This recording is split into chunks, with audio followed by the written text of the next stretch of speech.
ਰਾਮ ਸਰੂਪ ਅਣਖੀ ਦੀ ਪੁਸਤਕ ਚਿੱਟੀ ਕਬੂਤਰੀ 51 ਕਹਾਣੀਆਂ 1966 ਤੋਂ 1999 ਤੱਕ ਪ੍ਰਕਾਸ਼ਿਤ 206 ਕਹਾਣੀਆਂ ਦੇ ਸੰਗ੍ਰਹਿਆਂ ਵਿੱਚੋਂ ਚੋਣਵੀਆਂ 51 ਕਹਾਣੀਆਂ।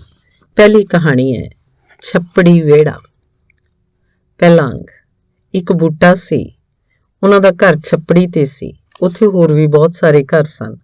ਪਿੰਡ 'ਚ ਇਹਨਾਂ ਨੂੰ ਛੱਪੜੀ ਵਿਹੜਾ ਕਹਿੰਦੇ। ਇਸ ਛੱਪੜੀ ਉੱਤੇ ਨਾ ਤਾਂ ਕੋਈ ਡੰਗਰ ਪਸ਼ੂ ਪਾਣੀ ਪੀਂਦਾ ਤੇ ਨਾ ਹੀ ਇਹ ਪਾਣੀ ਕਿਸੇ ਹੋਰ ਕੰਮ ਆਉਂਦਾ। ਛੱਪੜੀ ਵਿੱਚ ਬਾਹਰੋਂ ਕਿਤੋਂ ਪਾਣੀ ਜਾਣ-ਬੁੱਝ ਕੇ ਵੀ ਨਹੀਂ ਲਿਆਂਦਾ ਜਾਂਦਾ ਸੀ। ਮੀਂਹ ਪੈਂਦਾ ਤੇ ਪਿੰਡ ਦੇ ਨੀਵੇਂ ਪਾਸੇ ਦਾ ਪਾਣੀ ਵਗ ਕੇ ਇਸ ਛੱਪੜੀ 'ਚ ਆ ਇਕੱਠਾ ਹੁੰਦਾ। ਛੱਪੜੀ ਵਿਹੜੇ ਦਾ ਗੰਦਾ ਪਾਣੀ ਵੀ ਇਸੇ 'ਚ ਪੈਂਦਾ। ਗਰਮੀ ਦੇ ਦਿਨਾਂ 'ਚ ਛੱਪੜੀ ਦਾ ਪਾਣੀ ਮੱਛਰਾਂ ਦਾ ਘਰ ਬਣ ਜਾਂਦਾ। ਥੋੜਾ ਰਹਿ ਜਾਂਦਾ ਤਾਂ ਮੁਸ਼ਕ ਮਾਰਨ ਲੱਗਦਾ। ਮੀਂਹਾਂ ਦੇ ਦਿਨਾਂ ਵਿੱਚ ਛੱਪੜੀ ਇੱਕ ਝੀਲ ਦਾ ਰੂਪ ਧਾਰ ਲੈਂਦੀ। ਘਰਾਂ ਦੀਆਂ ਦੇਹਲੀਆਂ ਪਾਣੀ ਤੱਕ ਪਾਣੀ ਪਹੁੰਚ ਜਾਂਦਾ। ਹੋਰ ਕਿਸੇ ਪਾਸੇ ਨਿਕਲਣ ਨੂੰ ਥਾਂ ਵੀ ਕੋਈ ਨਾ ਹੁੰਦੀ। ਛੱਪੜੀ ਵਿਹੜੇ ਦੇ ਕੱਚੇ ਘਰ ਸਾਬਤ ਖੜੇ ਰਹਿਣ ਦੀਆਂ ਸੁੱਖਾਂ ਸੁੱਖਦੇ। ਇਹ ਸਾਰੇ 20-22 ਘਰ ਸਨ। ਤਰ੍ਹਾਂ ਦੇ ਕੰਮ ਕਰਦੇ। ਪਿਛਲੇ ਸਮਿਆਂ 'ਚ ਲਗਭਗ ਸਾਰੇ ਹੀ ਘਰ ਜੁੱਤੀਆਂ ਸਿਉਣ ਦਾ ਕੰਮ ਕਰਦੇ ਸਨ। ਪਰ ਜਿਉਂ-ਜਿਉਂ ਸਮਾਂ ਬਦਲਦਾ ਗਿਆ ਕੰਮ ਵੀ ਬਦਲਦੇ ਗਏ। ਹੁਣ ਜੁੱਤੀਆਂ ਦਾ ਕੰਮ ਵੀ 4-5 ਘਰਾਂ ਕੋਲ ਹੀ ਰਹਿ ਗਿਆ ਹੈ। ਬਹੁਤੇ ਲੋਕ ਖੇਤ ਮਜ਼ਦੂਰੀ ਦਾ ਕੰਮ ਕਰਦੇ ਹਨ। ਕੁਝ ਬੰਦੇ ਜ਼ਿਮੀਂਦਾਰਾਂ ਨਾਲ ਸੀਰੀ ਰਲੇ ਹੋਏ ਹਨ। ਕੁਝ ਨੇੜੇ ਦੀ ਲੰਘਦੀ ਸੜਕ ਉੱਤੇ ਮਜ਼ਦੂਰ ਹਨ। ਸੜਕ ਨਿਕਲੀ ਨੂੰ ਤਾਂ 15-20 ਸਾਲ ਹੋ ਗਏ, ਪਰ ਉਹਦੀ ਮੁਰੰਮਤ ਦਾ ਕੰਮ ਸਦਾ ਹੀ ਚੱਲਦਾ ਰਹਿੰਦਾ ਹੈ। ਟੁੱਟੇ ਉਖੜੇ ਥਾਵਾਂ ਉੱਤੇ ਬਜਰੀ ਲੁੱਕਦੀਆਂ ਟਾਕੀਆਂ ਲੱਗਦੀਆਂ ਹਨ। ਕਿਨਾਰਿਆਂ ਤੋਂ ਮਿੱਟੀ ਖੁਰ ਜਾਂਦੀ ਹੈ ਤਾਂ ਖਤਾਨਾਂ ਵਿੱਚੋਂ ਇਹਨਾਂ ਕਿਨਾਰਿਆਂ ਨੂੰ ਕਾਇਮ ਰੱਖਣ ਦਾ ਕੰਮ ਹੋਰ ਨਹੀਂ ਤਾਂ ਬਸ ਗੇੜਾ ਫੇੜਾ ਹੀ। ਕੁਝ ਇੱਕ ਬੰਦੇ ਹੋਰਨਾਂ ਪਿੰਡਾਂ 'ਚ ਜਾ ਕੇ ਅਨੇਕਾਂ ਪ੍ਰਕਾਰ ਦਾ ਨਿੱਕਾ ਮੋਟਾ ਸਮਾਨ ਵੇਚਦੇ ਹਨ। ਸਾਈਕਲਾਂ ਤੇ ਜਾਂਦੇ ਹਨ। ਇਹਨਾਂ ਲੋਕਾਂ ਦਾ ਗੁਜ਼ਾਰਾ ਇਸੇ ਵਿੱਚੋਂ ਹੀ ਹੁੰਦਾ ਰਹਿੰਦਾ ਹੈ। 2-3 ਬੰਦੇ ਡੱਗੀ ਦਾ ਕੰਮ ਵੀ ਕਰਦੇ ਹਨ। ਸ਼ਹਿਰੋਂ ਸਸਤੇ ਭਾਅ ਕੱਪੜਾ ਲੈ ਆਉਂਦੇ ਹਨ ਤੇ ਫਿਰ ਪਿੰਡਾਂ ਦੀਆਂ ਗਲੀਆਂ 'ਚ ਤੁਰ ਫਿਰ ਕੇ ਤੇ ਹੋਕਾ ਦੇ ਕੇ ਬੁੜੀਆਂ ਕੁੜੀਆਂ ਨੂੰ ਇਹ ਕੱਪੜਾ ਵੇਚਦੇ ਹਨ। ਸੜਕਾਂ ਤਾਂ ਆਮ ਹਨ। ਇਹ ਸਾਈਕਲਾਂ ਵਾਲੇ 15-15, 18-18 ਮੀਲਾਂ ਤੱਕ ਵੀ ਦੂਰ ਪਿੰਡਾਂ ਵਿੱਚ ਜਾ ਆਉਂਦੇ ਹਨ। ਬੜੀ ਕਠਿਨ ਕਮਾਈ ਹੈ ਇਹਨਾਂ ਲੋਕਾਂ ਦੀ। ਔਰਤਾਂ ਪਿੰਡੀ ਜ਼ਿਮੀਂਦਾਰ ਲੋਕਾਂ ਦੇ ਘਰਾਂ ਦੇ ਖੇਤਾਂ ਦਾ ਕੰਮ ਕਰਦੀਆਂ ਹਨ। ਛੋਟੇ ਬੱਚੇ ਵੀ ਜ਼ਿਮੀਂਦਾਰਾਂ ਦੇ ਖੇਤਾਂ 'ਚ ਮੱਝਾਂ ਚਾਰਨ ਦਾ ਕੰਮ ਕਰਦੇ ਹਨ। ਕੁਝ ਬੱਚੇ ਪਿੰਡ ਦੇ ਸਕੂਲ 'ਚ ਪੜ੍ਹਨ ਵੀ ਜਾਂਦੇ ਹਨ। ਪ੍ਰਾਇਮਰੀ ਤੱਕ ਦਾ ਸਕੂਲ ਤਾਂ ਛੱਪੜੀ ਵਿਹੜੇ ਦੇ ਨੇੜੇ ਹੀ ਹੈ। ਉਹਦੇ ਅੱਗੇ 8ਵੀਂ ਤੱਕ ਦਾ ਸਕੂਲ ਪਿੰਡ ਦੇ ਸੜਕ ਵਾਲੇ ਪਾਸੇ ਨਵਾਂ ਹੀ ਬਣਿਆ ਹੋਇਆ। ਕੁਝ ਬੱਚੇ ਉੱਥੇ ਵੀ ਪੜ੍ਹਨ ਜਾਂਦੇ ਹਨ। ਨਾਲ ਲੱਗਦੇ ਸ਼ਹਿਰ 'ਚ ਕਈ ਹਾਈ ਸਕੂਲ ਹਨ ਤੇ 2 ਕਾਲਜ ਵੀ। ਕਈ ਮੁੰਡੇ ਕਾਲਜ ਪੜ੍ਹਨ ਜਾਂਦੇ ਹਨ। ਬੂਟਾ 5 ਸਾਲ ਦਾ ਹੋ ਗਿਆ ਸੀ। ਇੱਕ ਦਿਨ 2 ਔਰਤਾਂ ਉਹਨਾਂ ਦੇ ਘਰਾਂ 'ਚ ਆਈਆਂ। ਬਾਹਾਂ 'ਚ ਚਮੜੇ ਦੇ ਕਾਲੇ ਬਟੂਏ ਲਮਕਾਏ ਹੋਏ ਤੇ ਇੱਕ ਕੋਲ ਇੱਕ ਰਜਿਸਟਰ ਸੀ। ਉਹਨਾਂ ਨੂੰ ਦੇਖ ਕੇ ਘਰ ਦੀਆਂ ਬੁੜੀਆਂ ਕੁੜੀਆਂ ਇਕੱਠੀਆਂ ਹੋ ਗਈਆਂ। ਪੁੱਛਣ ਲੱਗੀਆਂ, ਤੁਸੀਂ ਕੌਣ ਹੋਈਆਂ ਭਾਈ? ਉਹ ਕਹਿੰਦੀਆਂ, ਅਸੀਂ ਮਾਸਟਰਾਣੀਆਂ ਨਵੀਆਂ ਹੀ ਇੱਥੋਂ ਦੇ ਸਕੂਲ 'ਚ ਬਦਲ ਕੇ ਆਈਆਂ। ਇਸੇ ਸਾਲ ਹੀ ਅਸੀਂ ਨਵੇਂ ਬੱਚਿਆਂ ਦੇ ਨਾਂ ਲਿਖਣੇ ਨੇ। ਨਵੇਂ ਬੱਚੇ ਕਿਹੜੇ? ਇੱਕ ਬੁੜੀ ਨੇ ਪੁੱਛਿਆ। ਨਵੇਂ ਤਾਈ, ਜਿਹੜੇ ਇਸ ਸਾਲ ਜੰਮੇ ਨੇ। ਇੱਕ ਨਵੀਂ ਬਹੂ ਤਾੜੀ ਮਾਰ ਕੇ ਹੱਸ ਪਈ। ਮਾਸਟਰਾਣੀਆਂ ਨਹੀਂ ਹੱਸੀਆਂ। ਉਹ ਇੰਜ ਕਰਦੀਆਂ ਤਾਂ ਉਹਨਾਂ ਦੀ ਗੱਲ ਹਾਸੇ 'ਚ ਪੈ ਜਾਣੀ ਸੀ। ਇੱਕ ਬੋਲੀ, ਨਵੇਂ ਬੱਚੇ ਬੇਜੀ ਜਿਹੜੇ ਅਗਲੇ ਸਾਲ ਸਕੂਲ 'ਚ ਦਾਖਲ ਕਰਾਉਣੇ ਨੇ, ਜਿਨ੍ਹਾਂ ਦੀ ਉਮਰ ਹੁਣ 5 ਸਾਲ ਹੋ ਚੁੱਕੀ ਹੈ। ਲੈ ਨੀ ਭਾਈਆਂ ਦੀ ਚੰਦ ਵੇ, ਤੇਰਾ ਨਾਂ ਲਿਖਣ ਆਈਆਂ ਨੇ ਇਹ ਤਾਂ ਭੈਣ ਜੀਆਂ, ਇੱਕ ਬੁੜੀ ਨੇ ਆਪਣੇ ਕੋਲ ਖੜੇ ਪੋਤੇ ਨੂੰ ਕਿਹਾ। ਦੂਜੇ ਮੁੰਡੇ ਕੁੜੀਆਂ ਨੇ ਸੁਣਿਆ ਤਾਂ ਚਾਬੜਾਂ ਪਾਉਣ ਲੱਗੇ। ਆਹਾ ਜੀ, ਅਸੀਂ ਸਕੂਲ ਜਾਇਆ ਕਰਾਂਗੇ। ਚੰਦ ਉਸੇ ਵੇਲੇ ਠੁਸ ਕਰਕੇ ਪੁੱਛਣ ਲੱਗਿਆ, ਅੰਬੋ ਮੈਨੂੰ ਫੱਟੀ ਲੈ ਕੇ ਦੇ ਦੇਂਗੀ? ਬੂਟਾ ਵੀ ਉੱਥੇ ਸੀ। ਉਹ ਵੀ ਆਪਣੀ ਮਾਂ ਵੱਲ ਝਾਕਿਆ। ਉਹਦੀਆਂ ਅੱਖਾਂ 'ਚ ਵੀ ਚਮਕ ਸੀ। ਚੰਦ ਦੀ ਦਾਦੀ ਉਹਦੀ ਮਾਂ ਨੂੰ ਪੁੱਛਣ ਲੱਗੀ, ਮੁਖਤਿਆਰ ਕੁੜੇ ਬਹੂ, ਬੂਟਾ ਵੀ ਤੇਰਾ ਸੁੱਖ ਨਾਲ ਹੋ ਗਿਆ ਹੋਣਾ 5 ਸਾਲ ਦਾ ਤਾਂ। ਹਾਂ ਅੰਮਾ ਜੀ, ਇਸ ਮਾਘ ਤੋਂ 6ਵਾਂ ਲੱਗ ਜੂ। ਤੇਰੇ ਪੁੱਤ ਨੇ ਉਸੇ ਸਾਲ ਸੀਰ ਛੱਡਿਆ ਸੀ ਜਦੋਂ ਪੱਟ ਤੋਂ ਡਿੱਗ ਕੇ ਗਿੱਟਾ ਟੁੱਟਿਆ ਉਹਦਾ। ਚੰਗਾ ਧੀਏ, ਜਿਉਂਦਾ ਰਹੇ। ਤੂੰ ਵੀ ਲਿਖਾ ਦੇ ਇਹਦਾ ਨਾਂ। ਸੁੱਖ ਨਾਲ ਸਕੂਲ ਜਾਇਆ ਕਰੂ, ਪੜ੍ਹ ਜੂਗਾ, ਕਿਸੇ ਨੌਕਰੀ ਚਾਕਰੀ ਤੇ ਹੋ ਜੂ। ਬੁੜੀ ਨੇ ਹੱਲਾਸ਼ੇਰੀ ਦਿੱਤੀ। ਮਾਸਟਰਾਣੀਆਂ ਦਿਲਚਸਪੀ ਨਾਲ ਉਹਨਾਂ ਦੀਆਂ ਗੱਲਾਂ ਸੁਣ ਰਹੀਆਂ ਸਨ ਤੇ ਫਿਰ ਆਸੋ ਬੁੜੀ ਨੇ ਕਿਹਾ, ਕੁੜੇ ਪੀੜੀ ਲਿਆ ਦਿਓ ਨੀ, ਬੈਠ ਜਾਣਗੀਆਂ ਵਿਚਾਰੀਆਂ। ਇਹ ਕੁਰਸੀਆਂ ਤੇ ਬੈਠਣ ਵਾਲੀਆਂ ਨੇ, ਇਉਂ ਖੜੀਆਂ ਚੰਗੀਆਂ ਲੱਗਦੀਆਂ ਨੇ ਕਿਤੇ। ਅੰਗ ਦੂਸਰਾ। ਮਾਸਟਰਾਣੀਆਂ ਬੈਠੀਆਂ ਨੇ। ਉਹਨਾਂ ਨੇ ਦੱਸਿਆ ਕਿ ਉਹ ਘਰ ਘਰ ਜਾ ਕੇ ਮੁੰਡੇ ਕੁੜੀਆਂ ਦੇ ਨਾਂ ਲਿਖਣਗੀਆਂ। ਛੱਪੜੀ ਵਿਹੜੇ ਦੀਆਂ ਬੁੜੀਆਂ ਹੈਰਾਨ ਸਨ ਕਿ ਪਹਿਲਾਂ ਤਾਂ ਬੰਦੇ ਆਇਆ ਕਰਦੇ ਸਨ, ਐਤਕੀ ਇਹ ਤੀਵੀਆਂ ਕਿੱਧਰੋਂ ਆ ਗਈਆਂ। ਸੋਚਦੀਆਂ ਸਨ ਕਿ ਦੇਖੋ ਕਿਹੋ ਜਿਹਾ ਜ਼ਮਾਨਾ ਆ ਗਿਆ, ਪੜ੍ਹੀਆਂ ਲਿਖੀਆਂ ਔਰਤਾਂ ਕਿਵੇਂ ਲੋਕਾਂ ਦੇ ਘਰੀਂ ਤੁਰੀਆਂ ਫਿਰਦੀਆਂ ਨੇ। ਤਨਖਾਹ ਵੀ ਖਾਸੀ ਲੈਂਦੀਆਂ ਹੋਣਗੀਆਂ, ਪੈਨ ਪੱਚਰ ਕੇ ਵੀ ਪੂਰਾ ਰਹਿੰਦੀਆਂ ਨੇ, ਮੇਮਾਂ ਬੜੀਆਂ ਫਿਰਦੀਆਂ ਨੇ। ਦੋਵੇਂ ਮਾਸਟਰਾਣੀਆਂ ਇਕੱਲੇ ਇਕੱਲੇ ਘਰ ਜਾਂਦੀਆਂ, ਸਕੂਲ ਨਾ ਜਾਂਦੇ ਮੁੰਡੇ ਦਾ ਨਾਂ ਲਿਖਦੀਆਂ, ਜਿਹਦੀ ਉਮਰ 5 ਸਾਲ ਦੀ ਹੋ ਚੁੱਕੀ ਹੁੰਦੀ। ਕੁੜੀ ਦਾ ਨਾਂ ਲਿਖਦੀਆਂ, ਪਿਓ ਦਾ ਨਾਂ ਪੁੱਛਦੀਆਂ ਤਾਂ ਮਾਵਾਂ ਦੱਸਣ ਤੋਂ ਸੰਗਦੀਆਂ, ਤੇ ਫਿਰ ਮੁੰਡੇ ਕੁੜੀ ਨੂੰ ਇਹ ਆਖ ਦਿੰਦੀਆਂ ਕਿ ਉਹ ਆਪਣੇ ਪਿਓ ਦਾ ਨਾਂ ਦੱਸ ਦੇਣ। ਜਿਸ ਘਰ 'ਚ 5 ਸਾਲ ਦਾ ਕੋਈ ਮੁੰਡਾ ਕੁੜੀ ਨਾ ਹੁੰਦਾ, ਉਹ ਘਰ ਛੱਡ ਦਿੰਦੀਆਂ, ਅਗਲੇ ਘਰ ਜਾ ਖੜਦੀਆਂ।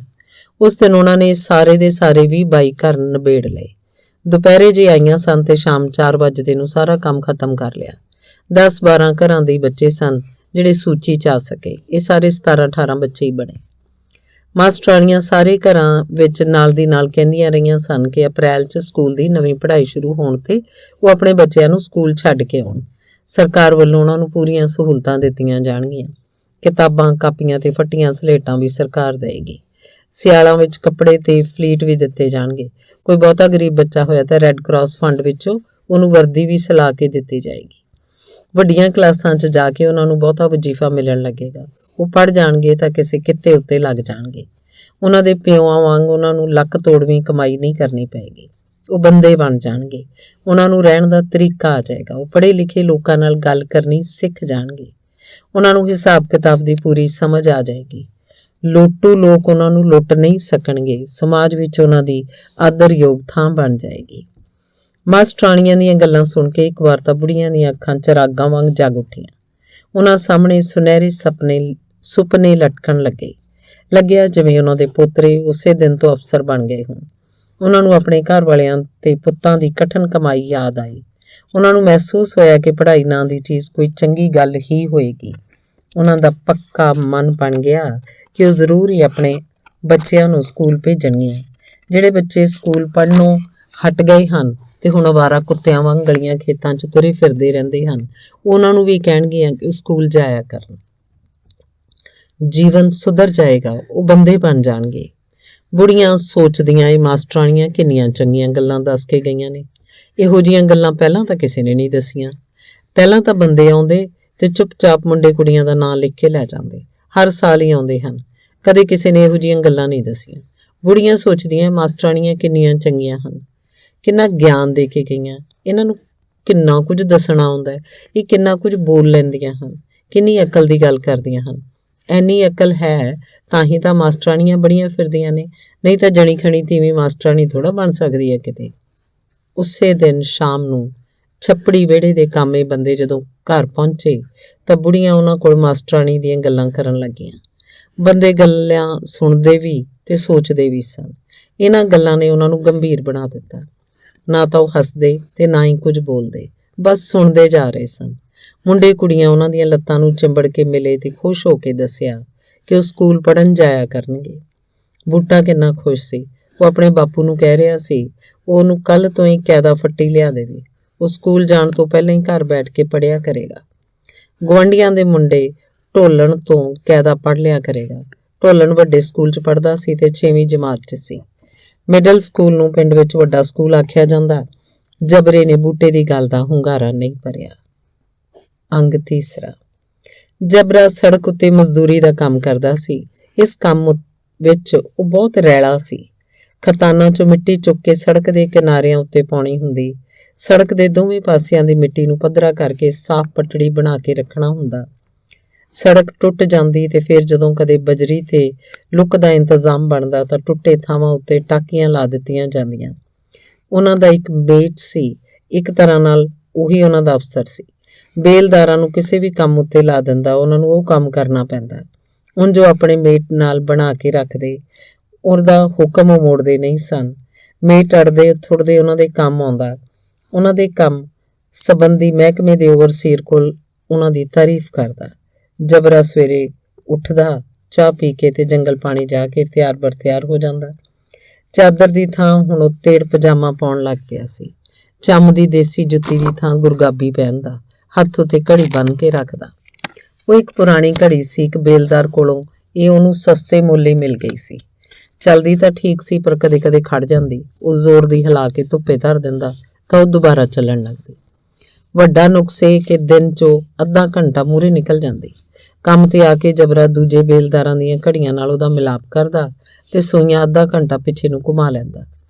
ਇੱਕ ਗੱਲੋਂ ਇਹ ਘੜੀ ਜਬਰੇ ਲਈ ਚੰਗੀ ਵੀ ਸੀ। ਉਹ ਕਦੇ ਵੀ ਕੰਮ ਤੋਂ ਲੇਟ ਨਹੀਂ ਹੁੰਦਾ ਸੀ। ਸਭ ਤੋਂ ਪਹਿਲਾਂ ਆਇਆ ਬੈਠਾ ਹੁੰਦਾ। ਉਹ ਕਦੇ ਗਰਾਂ ਘੋਹੀ ਜਾਂਦਾ ਤਾਂ ਮੋਟਰ ਗੱਡੀ ਤੋਂ ਖੁੰਝਦਾ ਨਹੀਂ ਸੀ। ਇਸ ਘੜੀ ਨੇ ਉਹਨੂੰ ਇੱਕ ਆਦਤ ਵੀ ਪਾਤੀ। ਉਹ ਕਦੇ ਵੀ ਕਿਸੇ ਦੂਜੇ ਘੜੀ ਵਾਲੇ ਨੂੰ ਦੇਖਦਾ ਤਾਂ ਉਹਦੇ ਕੋਲੋਂ ਟਾਈਮ ਜ਼ਰੂਰ ਪੁੱਛਦਾ ਤੇ ਫਿਰ ਆਪਣੀ ਘੜੀ ਤੇ ਟਾਈਮ ਦੇ ਫਰਕ ਦੀ ਨਿਰਖ ਕਰਦਾ। ਉਹ ਬਾਰ-ਬਾਰ ਘੜੀ ਨੂੰ ਪਿੱਛੇ ਨਹੀਂ ਕਰਦਾ ਸੀ। ਕਿਸੇ ਦੀ ਘੜੀ ਨਾਲ ਉਹਦੀ ਘੜੀ ਵੀ ਉਹੀ ਟਾਈਮ ਦੱਸਦੀ ਤਾਂ ਉਹ ਬੜਾ ਖੁਸ਼ ਹੁੰਦਾ। ਬੂਟਾ ਉਹਦਾ ਇੱਕੋ ਇੱਕ ਮੁੰਡਾ ਸੀ। ਬੂਟੇ ਤੋਂ ਵੱਡੀਆਂ 2 ਕੁੜੀਆਂ ਸਨ, ਦੋਵੇਂ ਹੀ ਮਰ ਗਈਆਂ। ਬੂਟੇ ਪਿੱਛੋਂ ਕੋਈ ਜਵਾਕ ਨਹੀਂ ਹੋਇਆ, ਇਸੇ ਲਈ ਬੂਟਾ ਉਹਨਾਂ ਨੂੰ ਬਹੁਤ ਪਿਆਰਾ ਸੀ। ਬੂਟਾ ਜਿਸ ਸਾਲ ਜੰਮਿਆ ਉਸ ਸਾਲ ਜਬਰਾ ਪਿੰਡ 'ਚ ਸ਼ਾਮ ਸਿੰਘ ਨੰਬਰਦਾਰ ਨਾਲ ਸੀਰੀ ਸੀ। ਉਹ ਰਾਤ ਨੂੰ ਗੱਡੇ ਨਾਲ ਦੇਸੀ ਰੂੜੀ ਦਾ ਖੇਤ 'ਚ ਪਾ ਰਹੇ ਸਨ। ਨੰਬਰਦਾਰ ਦਾ ਵੱਡਾ ਮੁੰਡਾ ਕਿਰਪਾਲ ਇੱਕ ਦਿਹਾੜੀਆ ਤੇ ਇੱਕੋ ਆਪ। ਉਹ ਸਵੇਰ ਦੇ ਲੱਗੇ ਹੋਏ ਸਨ। ਅਗਵਾੜ ਦੀਆਂ 4-5 ਰੂੜੀਆਂ ਉਹਨਾਂ ਦੀਆਂ ਆਪਣੀਆਂ ਵੀ ਸਨ। ਚਾਨਣੀ ਰਾਤ ਸੀ। ਉਹ ਸਾਰੀ ਰਾਤ ਰੇਹ ਪਾਉਂਦੇ ਰਹੇ। ਦਿਹਾੜੀਏ ਨੂੰ ਦੁੱਗਣੀ ਦਿਹਾੜੀ ਦਿੱਤੀ ਜਾਣੀ ਸੀ। ਕਿਰਪਾਲ ਲਾਲਚੀ ਬਹੁਤ ਸੀ, ਪਿਓ ਨਾਲੋਂ ਵੀ ਵੱਧ ਕੰਜੂਸ ਤੇ ਮੱਖੀ ਚੂਸ। ਜਬਰਾ ਰੇਹ ਦੇ ਟੋਕਰੇ ਚੁੱਕਦਾ ਤੇ ਗੱਡੇ 'ਚ ਸੁੱਟਦਾ, ਦਿਹਾੜੀਆ ਵੀ। ਕਿਰਪਾਲ ਤਾਂ ਬਸ ਟੋਕਰੇ ਭਰੀ ਜਾਂਦਾ ਤੇ ਚੁਕਾਈ ਜਾਂਦਾ। ਉਹਨਾਂ ਦੇ ਨਾਲ ਖੇਤ ਉਹ ਨਹੀਂ ਜਾਂਦਾ ਸੀ। ਗੱਡੇ ਦੇ ਪੱਟ ਜਬਰਾ ਹੀ ਬੈਠਦਾ। ਖੇਤ ਜਾ ਕੇ ਦਿਹਾੜੀਆ ਸਾਰਾ ਗੱਡਾ ਲਾ ਦਿੰਦਾ। ਜਬਰਾ ਪਿਛਲੀ ਰਾਤ ਵੀ ਉਂਘਦਾ ਹੀ ਰਿਹਾ ਸੀ। ਪਿਛਲੀ ਰਾਤ ਉਹ ਟਿਊਬਵੈੱਲ ਦਾ ਪਾਣੀ ਲਾਉਂਦੇ ਰਹੇ ਸਨ। ਨੀਂਦ ਉਹਦੀਆਂ ਅੱਖਾਂ 'ਚ ਰੋੜਾਂ ਵਾਂਗ ਰੜਕਦੀ। ਕਦੇ-ਕਦੇ ਤਾਂ ਉਹਦਾ ਸਿਰ ਘੁੰਮਣ ਲੱਗਦਾ। ਅੱਖਾਂ ਮੂਹਰੇ ਹਨੇਰਾ ਆ ਜਾਂਦਾ। ਅੱਖਾਂ ਖੋਲ੍ਹਦਾ ਤਾਂ ਭੰਬੂ ਤਾਰੇ ਨੱਚਣ ਲੱਗਦੇ। ਨੰਬਰਦਾਰ ਦੇ ਖੇਤ ਨੂੰ ਜਾਣ ਲਈ ਪਹੇ 'ਚ ਇੱਕ ਥਾਂ ਉੱਤੇ ਕੱਸੀ ਦੀ ਉੱਚੀ ਪੁਲੀ ਸੀ। ਇੱਥੋਂ ਉਤਰਨ ਲੱਗਿਆਂ ਬਲਦ ਭੱਜ ਪੈਂਦੇ ਤੇ ਗੱਡਾ ਧੜਕਦਾ। ਇਸ ਸਮੇਂ ਪਾਟੀ ਨੂੰ ਸੰਭਲ ਕੇ ਬੈਠਣਾ ਪੈਂਦਾ। ਬਲਦਾਂ ਦੀਆਂ ਨੱਥਾਂ ਫੜ ਕੇ ਪੌ ਫੁੱਟਣ ਦਾ ਵੇਲਾ ਸੀ। ਉਹ ਗੱਡਾ ਭਰ ਕੇ ਜਾ ਰਹੇ ਸਨ। ਦਿਹਾੜੀਦਾਰ ਆਦਮੀ ਗੱਡੇ ਮਗਰ ਤੁਰਿਆ ਜਾ ਰਿਹਾ ਸੀ। ਕੱਸੀ ਦੀ ਪੁਲੀ ਆਈ ਤਾਂ ਜਬਰੇ ਨੂੰ ਚੜ੍ਹਾਈ ਚੜ੍ਹਨ ਵੇਲੇ ਪਤਾ ਹੀ ਨਾ ਲੱਗਿਆ ਕਿ ਬਲਦਾਂ ਦਾ ਜ਼ੋਰ ਲੱਗ ਰਿਹਾ। ਉਹ ਚੜ੍ਹਾਈ ਚੜ੍ਹ ਰਹੇ ਹਨ। ਅਜਿਹੇ ਟਿਕਾ 'ਚ ਉਹਨੂੰ ਤਾਂ ਸਗੋਂ ਸੁੱਖ ਜਿਹਾ ਆਉਣ ਲੱਗਿਆ ਸੀ। ਜਿਉਂ ਹੀ ਗੱਡਾ ਪੁਲੀ ਉਤਰਨ ਲੱਗਿਆ, ਬਲਦ ਭੱਜ ਪਏ ਤੇ ਜਬਰਾ ਪੱਟ ਤੋਂ ਤਿਲ ਕੇ ਥੱਲੇ ਆ ਗਿਆ। ਅਜੇ ਤਾਂ ਸ਼ੁਕਰ ਹੈ ਕਿ ਉਹ ਪਹੀਏ ਥੱਲੇ ਨਾ ਆ ਗਿਆ। ਅਜਿਹਾ ਹੁੰਦਾ ਤਾਂ ਇਸ ਦੁਨੀਆ 'ਚ ਹੁਣ ਉਹਨੇ ਹੋਣਾ ਹੀ ਨਹੀਂ ਸੀ। ਉਹ ਥੱਲੇ ਡਿੱਗਿਆ ਤੇ ਗੱਡੇ ਹੇਠ ਐਨ ਵਿਚਕਾਰ। ਗੱਡਾ ਉਹਦੇ ਉੱਤੋਂ ਦੀ ਲੰਘ ਗਿਆ, ਜਿਵੇਂ ਰੱਬ ਨੇ ਉਹਨੂੰ ਹੱਥ ਦੇ ਕੇ ਰੱਖ ਲਿਆ ਹੋਵੇ। ਦੂਰ ਜਾ ਕੇ ਬਲਦ ਵੀ ਜੂਲੇ 'ਚੋਂ ਨਿਕਲ ਗਏ। ਉਹਨਾਂ ਦੀਆਂ ਜੋਤਾਂ ਟੁੱਟ ਗਈਆਂ। ਗੱਡੇ ਦੀ ਠੋਡ ਅਸਮਾਨ ਵੱਲ ਮੂੰਹ ਚੁੱਕੀ ਖੜੀ ਸੀ। ਗੱਡਾ ਉੱਲਰ ਚੁੱਕਿਆ ਸੀ। ਅੱਧਾ ਰੇਹ ਪਹੇ 'ਚ ਢੇਰੀ ਹੋ ਗਿਆ। ਜਬਰਾ ਥਾਂ ਦੀ ਥਾਂ ਡਿੱਗਿਆ ਪਿਆ ਸੀ। ਦਿਹਾੜੀ ਨੇ ਭੱਜ ਕੇ ਉਹਨੂੰ ਬੈਠਾ ਕੀਤਾ। ਫਿਰ ਬਲਦ ਸੰਭਾਲੇ ਜਬਰਾ ਤੁਰ ਨਹੀਂ ਸਕਦਾ ਸੀ। ਉਹਦੀ ਲੱਤ ਗਿੱਟੇ ਤੋਂ ਜਰਕਾਟਾ ਖਾ ਗਈ ਸੀ। ਅੰਗ ਚੌਥਾ।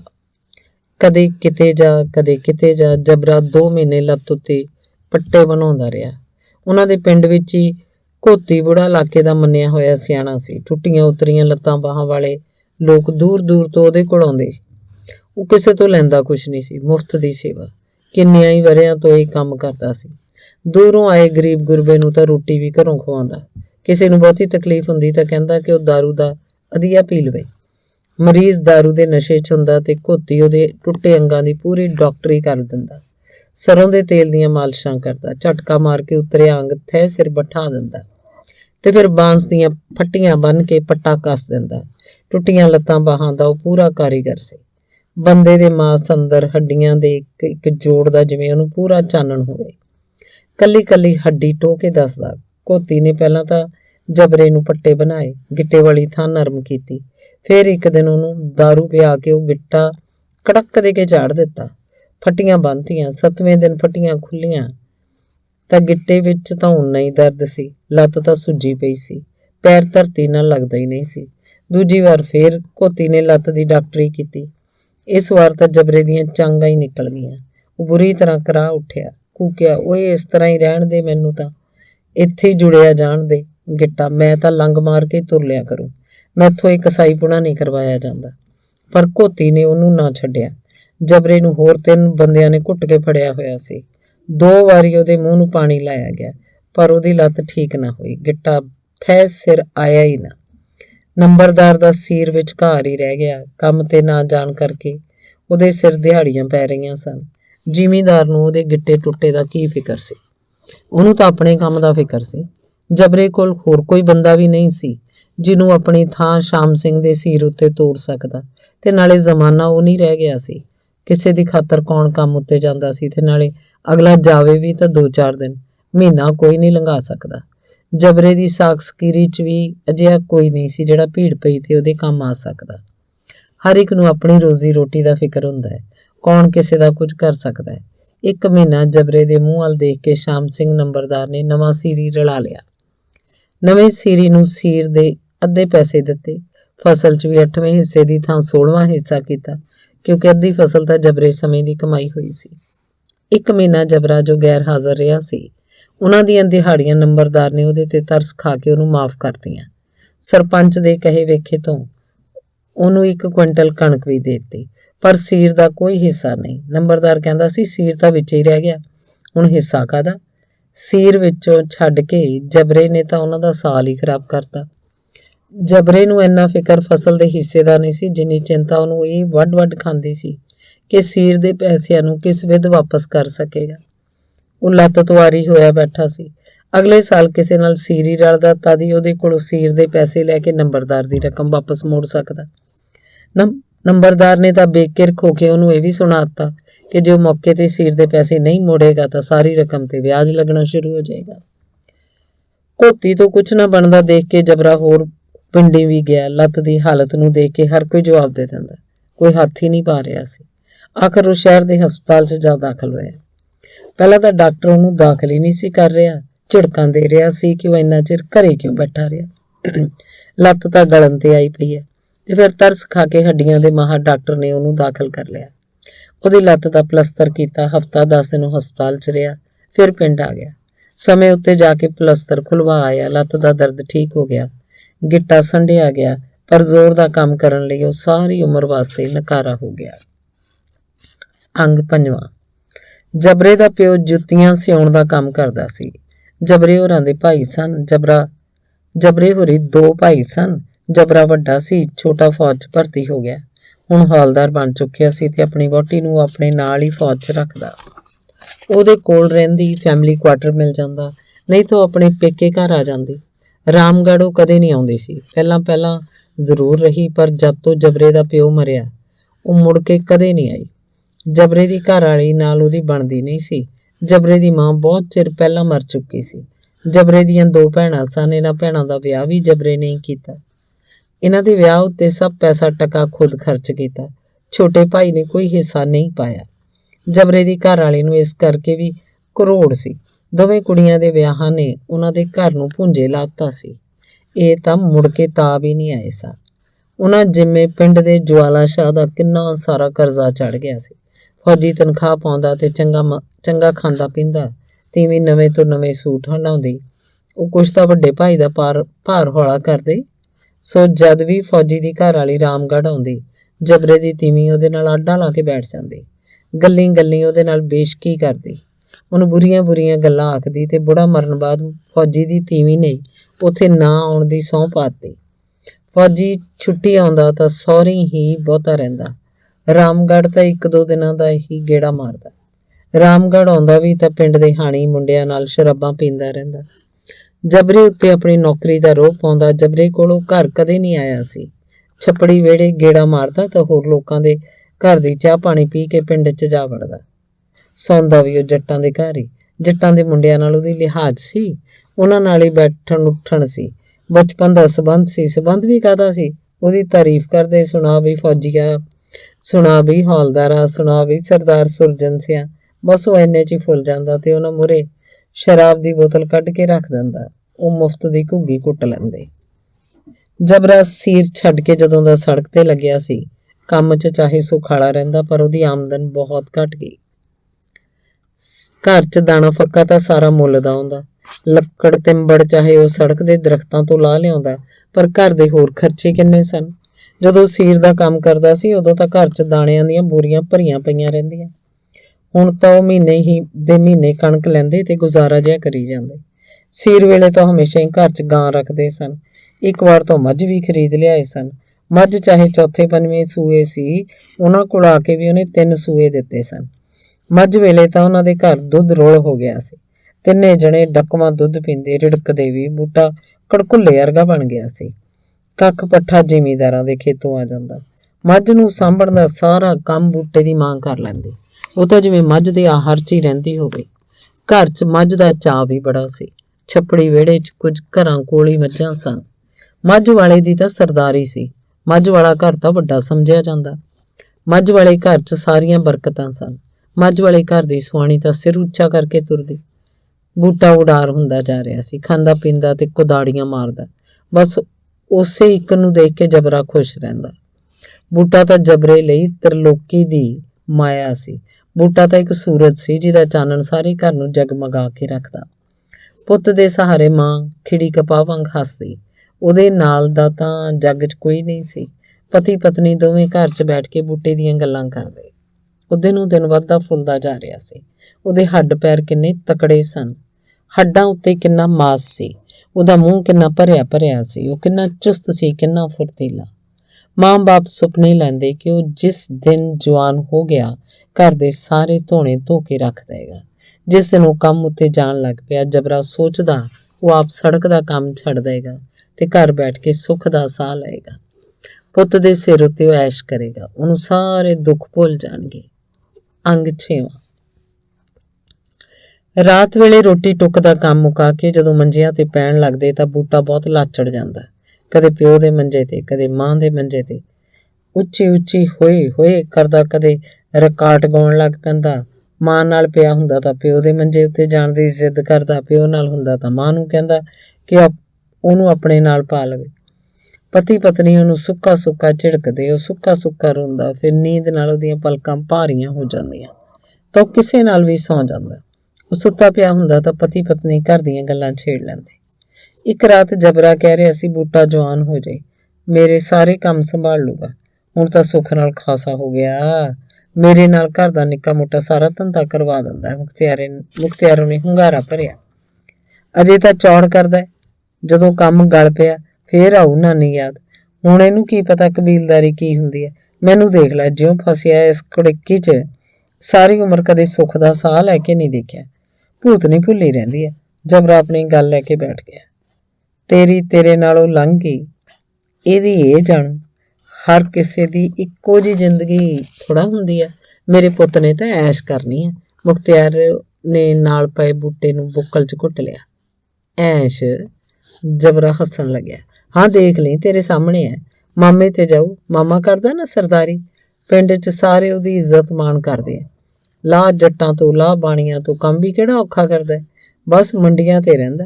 3 ਮਈਆਂ ਵੇਚਤੀਆਂ, 4 ਖਰੀਦ ਲੀਆਂ। ਵਗਲ ਮਾਰ ਕੇ ਫਿਰਨੀ ਤੇ ਐਡਾ ਵੱਡਾ ਘਰ ਪਾ ਛੱਡਿਆ। ਕਿਸੇ ਜੱਟ ਦਾ ਨਹੀਂ ਇਹੋ ਜਿਹਾ। ਪੂਰੀ ਸਰਦਾਰੀ ਹੈ ਮੇਰੇ ਭਾਈ ਦੀ। ਆਪਣੇ ਭਰਾ ਦੀ ਉਹ ਵਧਾ ਚੜਾ ਕੇ ਵਡਿਆਈ ਕਰਨ ਤੇ ਉਤਰ ਆਈ। ਚੱਲ ਮਾਮੇ ਨੂੰ ਛੱਡ, ਆਪਾਂ ਕੀ ਸਾਲੇ ਦੇ ਖਾਣ ਜਾਣਾ। ਤੂੰ ਕਿਸੇ ਨੂੰ ਕਿੰਨਾ ਕੁ ਖਵਾਤਾ। ਆਪਾਂ ਕੀ ਖਵਾ ਦੇਣਾ ਗਰੀਬਾਂ ਨੇ। ਮੈਂ ਤਾਂ ਉਹ ਗੱਲ ਕਰਦਾ ਵੀ ਆਪਾਂ ਉਹਦੀ ਸਰਦਾਰੀ ਤੋਂ ਕੀ ਲੈਣਾ। ਆਪਾਂ ਤਾਂ ਆਪਦੀ ਗੱਲ ਕਰੀਏ ਨਾ। ਫਿਰ ਮੱਚਦਾ ਕਾਹਨੂੰ ਹੈ ਮੇਰੇ ਭਾਈ ਤੋਂ। ਲਫੇਰ ਹੈ। ਦੇਖ ਕੀ ਜਬਾ ਸੰਭਾਲ ਕੇ ਬੋਲਿਆ ਕਰ। ਦੇਖ ਓਏ, ਤਾਹਾਂ ਦੀ ਤਾਹਾਂ ਚੜ੍ਹਦੀ ਜਾਂਦੀ ਹੈ। ਹੁਣ ਮੁਖਤਿਆਰੋ ਚੁੱਪ ਸੀ। ਚੁੱਪਚਾਪ ਹੀ ਆਪਣੇ ਖੇਸ ਦੀ ਤਹਿ ਖੋਲ ਕੇ ਉੱਤੇ ਲੈਣ ਲੱਗੀ। ਜਬਰਾ ਮੰਜੇ ਤੇ ਬੈਠਾ ਹੋ ਗਿਆ। ਮੁਖਤਿਆਰੋ ਦੀ ਚੁੱਪ ਉਹਨੂੰ ਚੁਭਣ ਲੱਗੀ ਤੇ ਫਿਰ ਕਾਫੀ ਦੇਰ ਬੈਠਾ ਉਹ ਆਪਣੇ ਕੇਸਾਂ 'ਚ ਖੁਰਕ ਕਰਦਾ ਰਿਹਾ। ਕੇਸ ਖੋਲੇ ਤੇ ਉਂਗਲਾਂ ਦੀ ਕੰਘੀ ਕਰਕੇ ਦੁਬਾਰਾ ਜੂੜਾ ਕਰਨ ਲੱਗਾ। ਮੁਖਤਿਆਰੋ ਚੁੱਪਚਾਪ ਸਿੱਧੀ ਪਈ ਹੋਈ ਸੀ ਤੇ ਫਿਰ ਉਹਨੇ ਪਾਸਾ ਮਾਰ ਕੇ ਬੂਟੇ ਵੱਲ ਮੂੰਹ ਕਰ ਲਿਆ। ਜਬਰੇ ਨੇ ਤਰਲਾ ਲਿਆ, ਬੋਲਦੀ ਨਹੀਂ। ਮੁਖਤਿਆਰੋ ਬੋਲੀ ਨਹੀਂ। ਉਹ ਸੁੱਤੀ ਵੀ ਨਹੀਂ, ਮੁੱਤਰ ਮੁੱਤਰ ਝਾਕ ਰਹੀ ਸੀ। ਉਹ ਫੇਰ ਬੋਲਿਆ, ਮੈਂ ਕਿਹਾ ਸੁਣਦੀ ਐ? ਹਾਂ, ਦੱਸ ਕੀ ਆ ਸੁਣਨ ਨੂੰ। ਜਿਵੇਂ ਅੱਕ ਕੇ ਬੋਲੀ ਹੋਵੇ। ਬੂਟੇ ਨੂੰ ਇੱਕ ਬੱਕਰੀ ਨਾ ਲੈ ਦੀਏ। ਬੱਕਰੀ ਦਾ ਕੀ ਕਰਨਾ ਇਹਨੇ? ਉਹ ਸਹਿਜ ਸੁਭਾਅ ਬੋਲੀ। ਖੇਤਾਂ 'ਚ ਵੱਟਾਂ ਤੇ ਫਿਰ ਲਿਆਇਆ ਕਰੂ, ਮੁੰਡਿਆਂ ਨਾਲ ਰਲਾ ਦਿਆਂਗੇ। ਹੋਰ ਵੀ ਤਾਂ ਜਾਂਦੇ ਨੇ ਸਾਰੇ। ਬਾਹਰ ਦਾ ਸਿਆਣੂ ਹੋ ਜੂ। ਇੱਥੇ ਤਾਂ ਜਵਾਕਾਂ ਨਾਲ ਮੱਥਾ ਮਾਰਦਾ ਰਹਿੰਦਾ ਸਾਰਾ ਦਿਨ। ਆਹ ਰੀਠੇ ਕੌਡੀਆਂ ਹੀ ਨਹੀਂ ਮੁੱਕਦੇ ਇਹਦੇ। ਨਿੱਤ ਕੁੱਟ ਖਾ ਕੇ ਆ ਜਾਂਦਾ ਦੂਜਿਆਂ ਤੋਂ। ਬੱਕਰੀ ਗੁਆ ਕੇ ਆਜੂ, ਹਾਲੇ ਕਿਹੜੀ ਉਮਰ ਹੈ ਇਹਦੀ, ਹਾਲੇ ਤਾਂ ਆਪ ਹੀ ਇਹ ਮੇਮਣਾ ਜਿਹਾ। ਉਹ ਹੱਸੀ ਤੇ ਫਿਰ ਬੂਟੇ ਦੇ ਸਿਰ ਉੱਤੇ ਪਿਆਰ ਨਾਲ ਹੱਥ ਫੇਰਨ ਲੱਗੇ।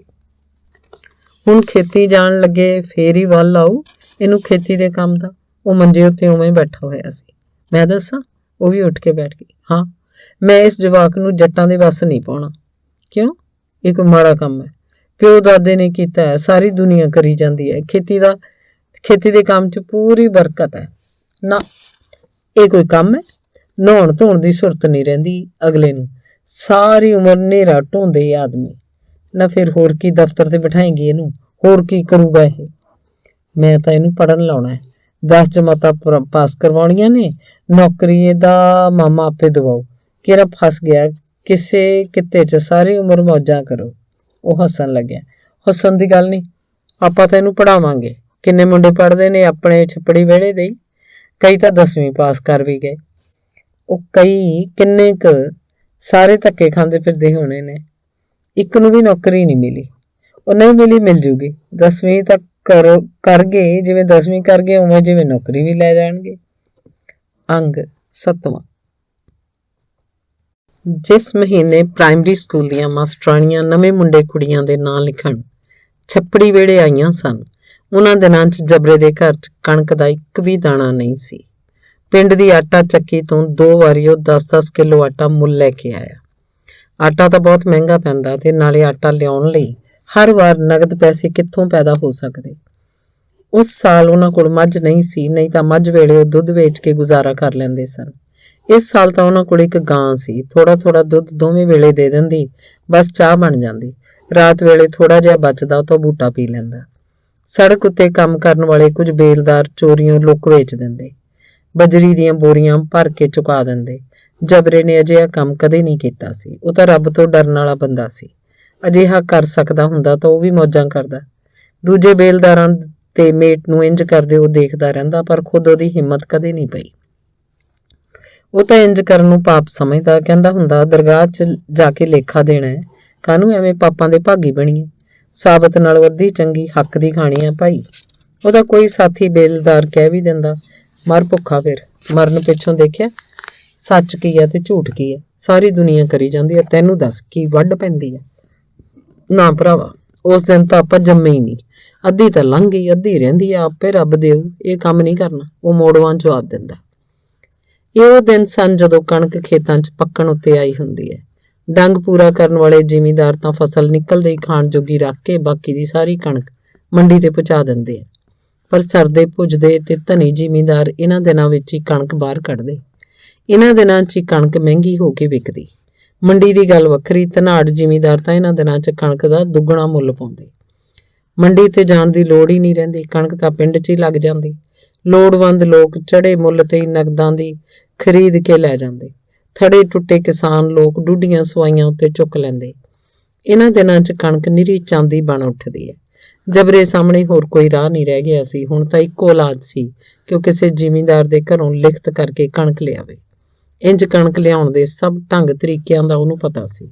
ਇਹ ਵੀ ਪਤਾ ਸੀ ਕਿ ਇਹਦਾ ਕੀ ਨਤੀਜਾ ਨਿਕਲਦਾ, ਪਰ ਹੋਰ ਕੋਈ ਚਾਰਾ ਹੀ ਨਹੀਂ ਸੀ। ਇਹ ਪਹਿਲੀ ਵਾਰ ਸੀ ਜਦੋਂ ਉਹਨੂੰ ਇੰਜ ਕਰਨਾ ਪੈਣਾ ਸੀ। ਐਤਕੀ ਦਾ ਸਾਲ ਹੀ ਕੁਝ ਇਸ ਤਰ੍ਹਾਂ ਦਾ ਚੰਦਰਾ ਚੜਿਆ ਸੀ। ਪਹਿਲਾਂ ਤਾਂ ਉਹਦਾ ਵੇੜਾ ਪੂਰਾ ਹੁੰਦਾ ਰਹਿੰਦਾ ਸੀ, ਕਿਤੋਂ ਨਾ ਕਿਤੋਂ ਕੋਈ ਪ੍ਰਬੰਧ ਬਣਦਾ ਰਹਿੰਦਾ। ਉਹ ਸੋਚਦਾ ਤਾਂ ਉਹਨੂੰ ਕਾਂਬਾ ਚੜਨ ਲੱਗਦਾ। ਇਸ ਤਰ੍ਹਾਂ ਨਾਲ ਕਰਜ਼ ਚੜੇ ਪੈਸੇ ਤਾਂ ਮਸਿਆਂ ਲੈਂਦੇ ਸਨ। ਕਰਜ਼ ਦਾ ਧਨ ਤਾਂ ਖੱਬਲ ਦੀਆਂ ਜੜ੍ਹਾਂ ਵਾਂਗ ਸੂੰਦਾ ਹੀ ਸੂੰਦਾ ਤੁਰਿਆ ਜਾਂਦਾ। ਇਹ ਜੜ੍ਹਾਂ ਕਿੰਨੀਆਂ ਵੀ ਕੱਟੋ ਵੱਢੋ ਪੂਰੀਆਂ ਨਹੀਂ ਉਖੜਦੀਆਂ। ਆਪਣੀਆਂ 2 ਭੈਣਾਂ ਦੇ ਵਿਆਹ ਜਿਹੜੇ ਉਹਨੇ ਸਿਰ ਖੁਦ ਕੀਤੇ, ਕਰਜ਼ਾ ਚੁੱਕ ਕੇ ਕੀਤੇ ਸਨ, ਉਹ ਪੈਸਾ ਮਸਾਂ ਹੀ ਦੋਜਕਾਂ ਨਾਲ ਉਹਨੇ ਲਾਇਆ ਸੀ। ਜਵਾਲਾ ਸ਼ਾਹ ਦਿਨ ਚੜ੍ਹਦੇ ਨਾਲ ਹੀ ਉਹਨਾਂ ਦੇ ਬਾਰ ਮੂਹਰੇ ਆ ਕੇ ਸੋਟੀ ਖੜਕਾ ਦਿੰਦਾ। ਚਿੱਟੇ ਕੁੜਤੇ, ਚਿੱਟੇ ਸਾਫੇ, ਚਿੱਟੀ ਧੋਤੀ ਵਾਲਾ ਜਵਾਲਾ ਸ਼ਾਹ ਬਾਰ ਮੂਹਰੇ ਖੜਾ ਜਬਰੇ ਨੂੰ ਇਉਂ ਲੱਗਦਾ ਜਿਵੇਂ ਕੋਈ ਜਮਦੂਤ ਉਹਦੀ ਜਾਨ ਕੱਢਣ ਆ ਗਿਆ ਹੋਵੇ। ਹਾੜੀ ਸੌਣੀ ਕਰਕੇ ਕਿੰਨੇ ਵਰਿਆਂ 'ਚ ਉਹਨੇ ਇਸ ਕਰਜ਼ ਦਾ ਫਾਹਾ ਵੱਢਿਆ। ਹੁਣ ਵੀ ਪਿੰਡ 'ਚ ਜਦੋਂ ਕਦੇ ਜਵਾਲਾ ਸ਼ਾਹ ਹੱਥ 'ਚ ਬੇਰੀ ਦੀ ਸੋਟੀ ਫੜੀ ਉਹਨੂੰ ਟੱਕਰ ਜਾਂਦਾ ਤਾਂ ਇੱਕ ਵਾਰ ਜਬਰੇ ਨੂੰ ਤੌਣੀ ਛੁੱਟ ਪੈਂਦੀ। ਜਵਾਲਾ ਸ਼ਾਹ ਉਹਨੂੰ ਖੜਾ ਕੇ ਉਹਦਾ ਹਾਲ ਚਾਲ ਪੁੱਛਦਾ ਤਾਂ ਜਬਰੇ ਨੂੰ ਜਿਵੇਂ ਕੋਈ ਗੱਲ ਹੀ ਨਹੀਂ ਆਉੜਦੀ। ਉਹਨੂੰ ਭੈ ਆਉਣ ਲੱਗਦਾ ਕਿਤੇ ਹੁਣ ਵੀ ਉਹ ਆਪਣੀ ਬਹੀ ਕੱਢ ਕੇ ਨਾ ਬੈਠ ਜਾਵੇ। ਤੇ ਫਿਰ ਨੰਬਰਦਾਰ ਸ਼ਾਮ ਸਿੰਘ ਦੇ ਸੀਰ ਦੇ ਪੈਸੇ, ਕਿੰਨਾ ਔਖਾ ਕੀਤਾ ਸੀ ਉਹਨਾਂ ਪੈਸਿਆਂ ਨੇ। ਉਹਨਾਂ ਪੈਸਿਆਂ ਨੇ ਤਾਂ ਕੀ, ਨੰਬਰਦਾਰ ਦੇ ਮੁੰਡੇ ਕਿਰਪਾਲ ਨੇ ਉਹਨੂੰ ਕਿਵੇਂ ਸੂਲੀ ਤੇ ਟੰਗੀ ਰੱਖਿਆ। ਕਿਰਪਾਲ ਉਹਦੇ ਘਰ ਆਉਂਦਾ ਤਾਂ ਉੱਚਾ ਉੱਚਾ ਬੋਲ ਕੇ ਪੈਸਿਆਂ ਦੀ ਗੱਲ ਕਰਨ ਲੱਗਦਾ, ਜਿਵੇਂ ਸਾਰੇ ਛੱਪੜੀ ਵਿਹੜੇ ਨੂੰ ਸੁਣਾਉਣਾ ਹੋਵੇ। ਅਜਿਹੇ ਸਮੇਂ ਪੈਸਿਆਂ ਦੀ ਗੱਲ ਭੁੱਲ ਕੇ ਉਹਨੂੰ ਕਿਰਪਾਲ ਉੱਤੇ ਖਿਝ ਬਹੁਤ ਚੜ੍ਹਦੀ। ਕਿੰਨਾ ਨਿਰਦਈ ਆਦਮੀ ਸੀ, ਪੈਸੇ ਨਹੀਂ ਜਿਵੇਂ ਜਾਨ ਲੈਣੀ ਹੋਵੇ। ਉਹਨੂੰ ਚੰਗੀ ਤਰ੍ਹਾਂ ਯਾਦ ਸੀ ਜਿਵੇਂ ਉਹਨਾਂ ਦੀ ਸੱਜਰ ਸੂਈ ਗਾਂ ਕਿੱਲੇ ਤੋਂ ਮੱਲੀ ਮੱਲੀ ਖੋਲ ਕੇ ਲੈ ਗਿਆ, ਜਿਵੇਂ ਉਹਦੇ ਮੁੰਡੇ ਬੂਟੇ ਦੇ ਮੂੰਹ ਚੋਂ ਦੁੱਧ ਦੀ ਘੁੱਟ ਸਾਵੀਂ ਦੀ ਸਾਵੀਂ ਬਾਹਰ ਕਢਵਾ ਲਈ ਹੋਵੇ।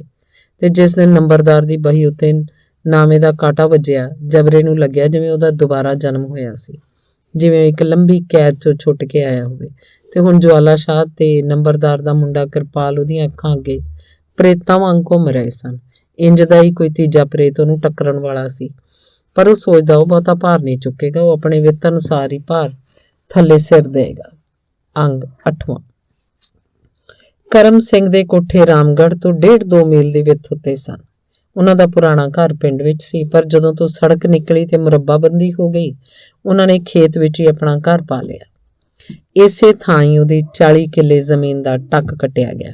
ਫਿਰ ਤਾਂ ਉਹਨੇ ਟਰੈਕਟਰ ਵੀ ਲੈ ਲਿਆ। ਕਰਮ ਸਿੰਘ ਦੇ 3 ਮੁੰਡੇ ਸਨ, ਤਿੰਨੇ ਪੂਰੇ ਕਮਾਊ ਸਨ। ਤਿੰਨਾਂ ਦੀਆਂ ਬਹੂਆਂ ਹੁਣ ਬਾਹਰ ਹੀ ਕੋਠਿਆਂ 'ਚ ਰਹਿੰਦੀਆਂ ਤੇ ਗਾਂ ਉਹਨਾਂ ਦੇ ਜਵਾਕ ਜੱਲੇ ਸਨ। ਪਿੰਡ ਵਾਲੇ ਘਰ 'ਚੋਂ ਉਹਨੇ ਇੱਕ ਵੱਡਾ ਕਮਰਾ, ਇੱਕ ਬਰਾਂਡਾ ਤੇ ਦੂਜੀ ਗਲੀ 'ਚ ਖੁੱਲ੍ਹਦਾ ਬਾਰ ਬੈਂਕ ਨੂੰ ਦਿੱਤਾ ਹੋਇਆ ਸੀ। ਅੰਦਰਲੀ ਗਲੀ 'ਚ ਖੁੱਲ੍ਹਦੇ ਬਾਰ ਵਾਲਾ ਸਾਰਾ ਪਾਸਾ ਉਹਨੇ ਮਾਲ ਪਟਵਾਰੀ ਨੂੰ ਦੇ ਰੱਖਿਆ ਸੀ। ਪਟਵਾਰੀ ਤੋਂ ਕੋਈ ਕਿਰਾਇਆ ਨਹੀਂ ਲੈਂਦਾ ਸੀ, ਉਹਦੇ ਕੋਲੋਂ 100 ਕੰਮ ਲੈਣੇ ਹੁੰਦੇ। ਪਿੰਡ 'ਚ ਕਿੰਨੇ ਹੀ ਲੋਕਾਂ ਨਾਲ ਕਰਮ ਸਿੰਘ ਦਾ ਲੈਣ ਦੇਣ ਚੱਲਦਾ ਸੀ, ਸੋ ਉਹਨੂੰ ਪਿੰਡ ਵੀ ਗੇੜਾ ਮਾਰਨਾ ਪੈਂਦਾ। ਪਟਵਾਰੀ ਵਾਲੇ ਪਾਸੇ ਇੱਕ ਨਿੱਕਾ ਕਮਰਾ ਉਹਨੇ ਆਪਣੇ ਬੈਠਣ ਲਈ ਅਲੱਗ ਰੱਖ ਲਿਆ ਸੀ। ਇਹ ਕਮਰਾ ਇੱਕ ਤਰ੍ਹਾਂ ਦੀ ਬੈਠਕ ਜਿਹੀ ਸੀ। ਉਹਦਾ ਇੱਕ ਬਾਰ ਗਲੀ ਵਿੱਚ ਵੀ ਖੁੱਲ੍ਹਦਾ। ਇਸ ਬੈਠਕ ਦੇ ਅੰਦਰਲੇ ਬਾਰ ਨੂੰ ਉਹ ਜੰਦਾ ਲਾ ਕੇ ਰੱਖਦਾ। ਉੱਥੇ ਇੱਕ ਮੰਜਾ ਬਿਸਤਰਾ ਵੀ ਰੱਖਿਆ ਹੋਇਆ ਸੀ। 2-4 ਭਾਂਡੇ ਲਾਲਟੈਨ ਦੇ, ਇੱਕ ਅਲਮਾਰੀ 'ਚ ਕਾਗਜ਼ ਪੱਤਰ ਜਿਹੇ ਸੀ। ਇਹ ਕਿਸੇ ਨੂੰ ਪਤਾ ਨਹੀਂ ਸੀ ਕਿ ਇਸ ਅਲਮਾਰੀ 'ਚ ਉਹਦੀਆਂ ਬਹੀਆਂ ਵੀ ਸਨ। ਕਰਮ ਸਿੰਘ ਕੋਲ ਪਿੰਡ ਦੇ ਥੋੜ੍ਹੇ ਟੁੱਟੇ ਕਿਸਾਨਾਂ ਨੂੰ ਗਰਜ਼ ਪੈਂਦੀ ਰਹਿੰਦੀ। ਉਹਨੇ 5-7 ਘਰਾਂ ਦੀ ਜ਼ਮੀਨ ਵੀ ਗਹਿਣੇ ਲੈ ਰੱਖੀ ਸੀ। ਜ਼ਮੀਨ ਛਡਾਉਂਦਾ ਤਾਂ ਕੋਈ ਸੀ, ਪਰ ਬਹੁਤਿਆਂ ਨੂੰ ਹੋਰ ਪੈਸਿਆਂ ਦੀ ਲੋੜ ਪੈਂਦੀ ਤੇ ਉਹ ਜ਼ਮੀਨ ਉੱਤੇ ਹੀ ਹੋਰ ਪੈਸੇ ਚੜਵਾ ਲੈਂਦੇ ਜਾਂ ਇੱਕ ਅੱਧਾ ਕਿੱਲਾ ਹੋਰ ਦੇ ਦਿੰਦੇ। ਕੁਝ ਇੱਕ ਘਰਾਂ ਦਾ ਗਹਿਣਾ ਤਾਂ ਇੰਨਾ ਵੱਧ ਚੁੱਕਿਆ ਸੀ ਕਿ ਉਹ ਸਾਰੀ ਉਮਰ ਹੀ ਜ਼ਮੀਨ ਨਹੀਂ ਛੁਡਵਾ ਸਕਦੇ ਸਨ। ਬੈ ਜਿੰਨਾ ਗਹਿਣਾ ਬਣ ਗਿਆ ਸੀ, ਇਦਾਂ ਹੀ ਪੈਸੇ ਚੜਾ ਕਰਮ ਸਿੰਘ ਨੇ 2 ਘਰਾਂ ਦੀ ਜ਼ਮੀਨ ਬੈ ਕਰਵਾ ਲਈ ਸੀ। ਛੋਟੇ ਜ਼ਿਮੀਂਦਾਰਾਂ ਤੋਂ ਛੁੱਟ ਕਰਮ ਸਿੰਘ ਦਾ ਦੇਣ ਲੈਣ ਮਜ਼੍ਹਬੀ ਰਾਮਦਾਸੀਆਂ ਦੇ ਘਰਾਂ ਨਾਲ ਵੀ ਰਹਿੰਦਾ ਸੀ, ਪਰ ਉਹਨਾਂ ਨੂੰ ਉਹ ਰੋਕ ਪੈਸੇ ਜਾਂ ਦਾਣੇ ਹੀ ਦਿੰਦਾ, ਬਹੁਤੇ ਪੈਸੇ ਜਾਂ ਬਹੁਤੇ ਦਾਣੇ ਨਹੀਂ ਦਿੰਦਾ ਸੀ। ਅਗਲੇ ਦੀ ਪਹੁੰਚ ਦੇਖ ਕੇ ਉਨੇ ਕੁ ਪੈਸੇ ਜਾਂ ਦਾਣੇ ਦਿੰਦਾ ਜਿਨ੍ਹਾਂ ਨੂੰ ਅਗਲਾ ਆਸਾਨੀ ਨਾਲ ਮੋੜ ਸਕਦਾ। ਉਹਨਾਂ ਕੋਲ ਜ਼ਮੀਨ ਜਾਇਦਾਦ ਤਾਂ ਕੋਈ ਹੁੰਦੀ ਨਹੀਂ ਸੀ, ਵੱਧ ਤੋਂ ਵੱਧ ਕੋਈ ਪਸ਼ੂ ਹੁੰਦਾ ਜਾਂ ਕੋਈ ਨਿੱਕਾ ਮੋਟਾ ਟੂਮ ਛੱਲਾ। ਕਈ ਮਜ਼੍ਹਬੀ ਰਾਮਦਾਸੀਆਂ ਨਾਲ ਤਾਂ ਉਹ 2-2, 4-4 ਮਹੀਨਿਆਂ ਦਾ ਉਧਾਰ ਹੀ ਕਰਦਾ। 50 ਰੁਪਏ ਦੇ ਦਿੱਤੇ, ਵੱਧ ਤੋਂ ਵੱਧ 100 ਦੇ ਦਿੱਤੇ। ਹੋਰ ਕਿਸੇ ਥਾਂ ਹੱਥ ਪੈਂਦਾ ਨਾ ਵੇਖ ਕੇ ਜਬਰਾ ਕਰਮ ਸਿੰਘ ਦੇ ਕੋਠਿਆਂ ਨੂੰ ਚੱਲ ਪਿਆ। ਉਸ ਦਿਨ ਉਹ ਸੜਕ ਉੱਤੇ ਨਹੀਂ ਗਿਆ, ਛੁੱਟੀ ਲੈ ਲਈ। ਇਸ ਤਰ੍ਹਾਂ ਕਦੇ-ਕਦੇ ਮੇਟ ਉਹਨੂੰ ਛੁੱਟੀ ਦੇ ਦਿੰਦਾ, ਪਰ ਇਸ ਛੁੱਟੀ ਬਦਲੇ ਉਹਨੂੰ ਮੇਟ ਦਾ ਕੋਈ ਨਾ ਕੋਈ ਕੰਮ ਕਰਨਾ ਪੈਂਦਾ। ਮੇਟ ਵੀ ਇੱਕ ਤਰ੍ਹਾਂ ਨਾਲ ਉਹਨਾਂ ਦਾ ਅਫਸਰ ਸੀ, ਚਾਹੇ ਉਹਨਾਂ ਦੀ ਜ਼ਾਤ ਬਰਾਦਰੀ 'ਚੋਂ ਸੀ, ਉਹਨਾਂ ਦੇ ਘਰਾਂ 'ਚੋਂ ਹੀ। ਪਰ ਅਫਸਰ ਤਾਂ ਅਫਸਰ ਹੀ ਹੁੰਦਾ ਹੈ, ਅਫਸਰ ਨਾਲ ਕਾਹਦੀ ਦੋਸਤੀ। ਅਫਸਰ ਦੀ ਲਿਹਾਜ਼ ਵਿੱਚ ਵੀ ਕੋਈ ਗਰਜ ਹੁੰਦੀ ਹੈ, ਅਫਸਰ ਤਾਂ ਕਦੇ ਵੀ ਦੋਸਤ ਨਹੀਂ ਹੁੰਦਾ। ਦੁਪਹਿਰ ਦਾ ਵੇਲਾ ਸੀ, ਮੌਸਮ 'ਚ ਠੰਡ ਬਿਲਕੁਲ ਨਹੀਂ ਰਹਿ ਗਈ ਸੀ। ਗਰਮੀ ਵੀ ਚੰਗੀ ਤਰ੍ਹਾਂ ਸ਼ੁਰੂ ਨਹੀਂ ਹੋਈ ਸੀ, ਨਾ ਸਰਦੀ ਨਾ ਗਰਮੀ, ਬੜਾ ਵਧੀਆ ਮੌਸਮ ਸੀ, ਨਿਰਮਲ ਅਸਮਾਨ। ਜਬਰਾ ਸੋਚ ਰਿਹਾ ਸੀ, ਕਰਮ ਸਿੰਘ ਕੋਠਿਆਂ 'ਚ ਹੀ ਮਿਲ ਜਾਏ ਤਾਂ ਚੰਗੀ ਗੱਲ ਹੈ, ਕਿਧਰੇ ਛੁੱਟੀ ਲਈ ਹੋਈ ਐਵੇਂ ਹੀ ਨਾ ਜਾਵੇ। ਉਹਨੂੰ ਇਹ ਵੀ ਡਰ ਸੀ ਕਿ ਕਿਤੇ ਕਰਮ ਸਿੰਘ ਜਵਾਬ ਹੀ ਨਾ ਦੇ ਦੇ। ਉਹ ਵੀ ਦੇਖ ਪਰਖ ਕੇ ਕਿਸੇ ਨੂੰ ਦਾਣੇ ਰੁਪਈਏ ਦਿੰਦਾ ਹੈ। ਜਬਰਾ ਲੱਤ ਦਾ ਆ ਰਹੀ ਸੀ। ਸੜਕ ਉੱਤੇ ਲੱਗ ਕੇ ਉਹ ਕਿੰਨਾ ਕਮਾ ਰਿਹਾ ਸੀ, ਇਹ ਸਭ ਕਰਮ ਸਿੰਘ ਨੂੰ ਪਤਾ ਸੀ। ਜਬਰੇ ਨੂੰ ਆਪਣਾ ਆਪ ਬਹੁਤ ਛੋਟਾ ਲੱਗਣ ਲੱਗ ਗਿਆ ਸੀ। ਲੱਗ ਰਿਹਾ ਸੀ ਜਿਵੇਂ ਦੁਨੀਆ 'ਚ ਉਹਦੀ ਕੋਈ ਵੀ ਹੋਂਦ ਨਾ ਰਹਿ ਗਈ ਹੋਵੇ। ਉਹ ਤਾਂ ਜਿਹੋ ਜਿਹਾ ਇਸ ਜੱਗ 'ਚ ਆਇਆ, ਜਿਹੋ ਜਿਹਾ ਨਾ ਆਇਆ। ਮੰਗਣ ਗਿਆ ਸੋ ਮਰ ਗਿਆ ਵਾਲੀ ਗੱਲ ਉਹਦੇ ਧੁਰ ਕਾਲਜੇ 'ਚ ਛੁਰੀ ਵਾਂਗ ਵੱਜ ਰਹੀ ਸੀ। ਰੱਬ ਨੇ ਉਹਦੇ ਲੇਖ ਕਿਸ ਤਰ੍ਹਾਂ ਦੇ ਲਿਖ ਦਿੱਤੇ। ਉਹ ਤਾਂ ਜਿੱਦਣ ਦਾ ਜੰਮਿਆ ਸੀ ਕਦੇ ਵੀ ਸੁੱਖ ਦਾ ਸਾਹ ਨਹੀਂ ਲਿਆ, ਸਦਾ ਹੀ ਗੁਲਾਮੀ ਕੀਤੀ, ਸਦਾ ਹੀ ਝੜਕਾਂ ਖਾਧੀਆਂ। ਉਹਨੂੰ ਲੱਗਿਆ ਰੱਬ ਵੀ ਦਰਿਆਤ ਕਰਦਾ ਹੈ। ਕਈਆਂ ਕੋਲ ਤਾਂ ਹਵੇਲੀਆਂ, ਦਾਣਿਆਂ ਦੀਆਂ ਬੋਰੀਆਂ ਛੱਤਣਾਂ ਨਾਲ ਲੱਗੀਆਂ ਰਹਿੰਦੀਆਂ, ਕੋਈ ਹਿਸਾਬ ਕਿਤਾਬ ਹੀ ਨਹੀਂ ਕਿ ਉਹਨਾਂ ਕੋਲ ਕਿੰਨਾ ਕੁ ਰੁਪਈਆ ਪੈਸਾ ਹੈ, ਤੇ ਕਈ ਅਜਿਹੇ ਹੈ ਜਿਨ੍ਹਾਂ ਦੇ ਘਰ ਇੱਕ ਵੇਲੇ ਦੀ ਰੋਟੀ ਮਸਾਂ ਪੱਕਦੀ ਹੈ।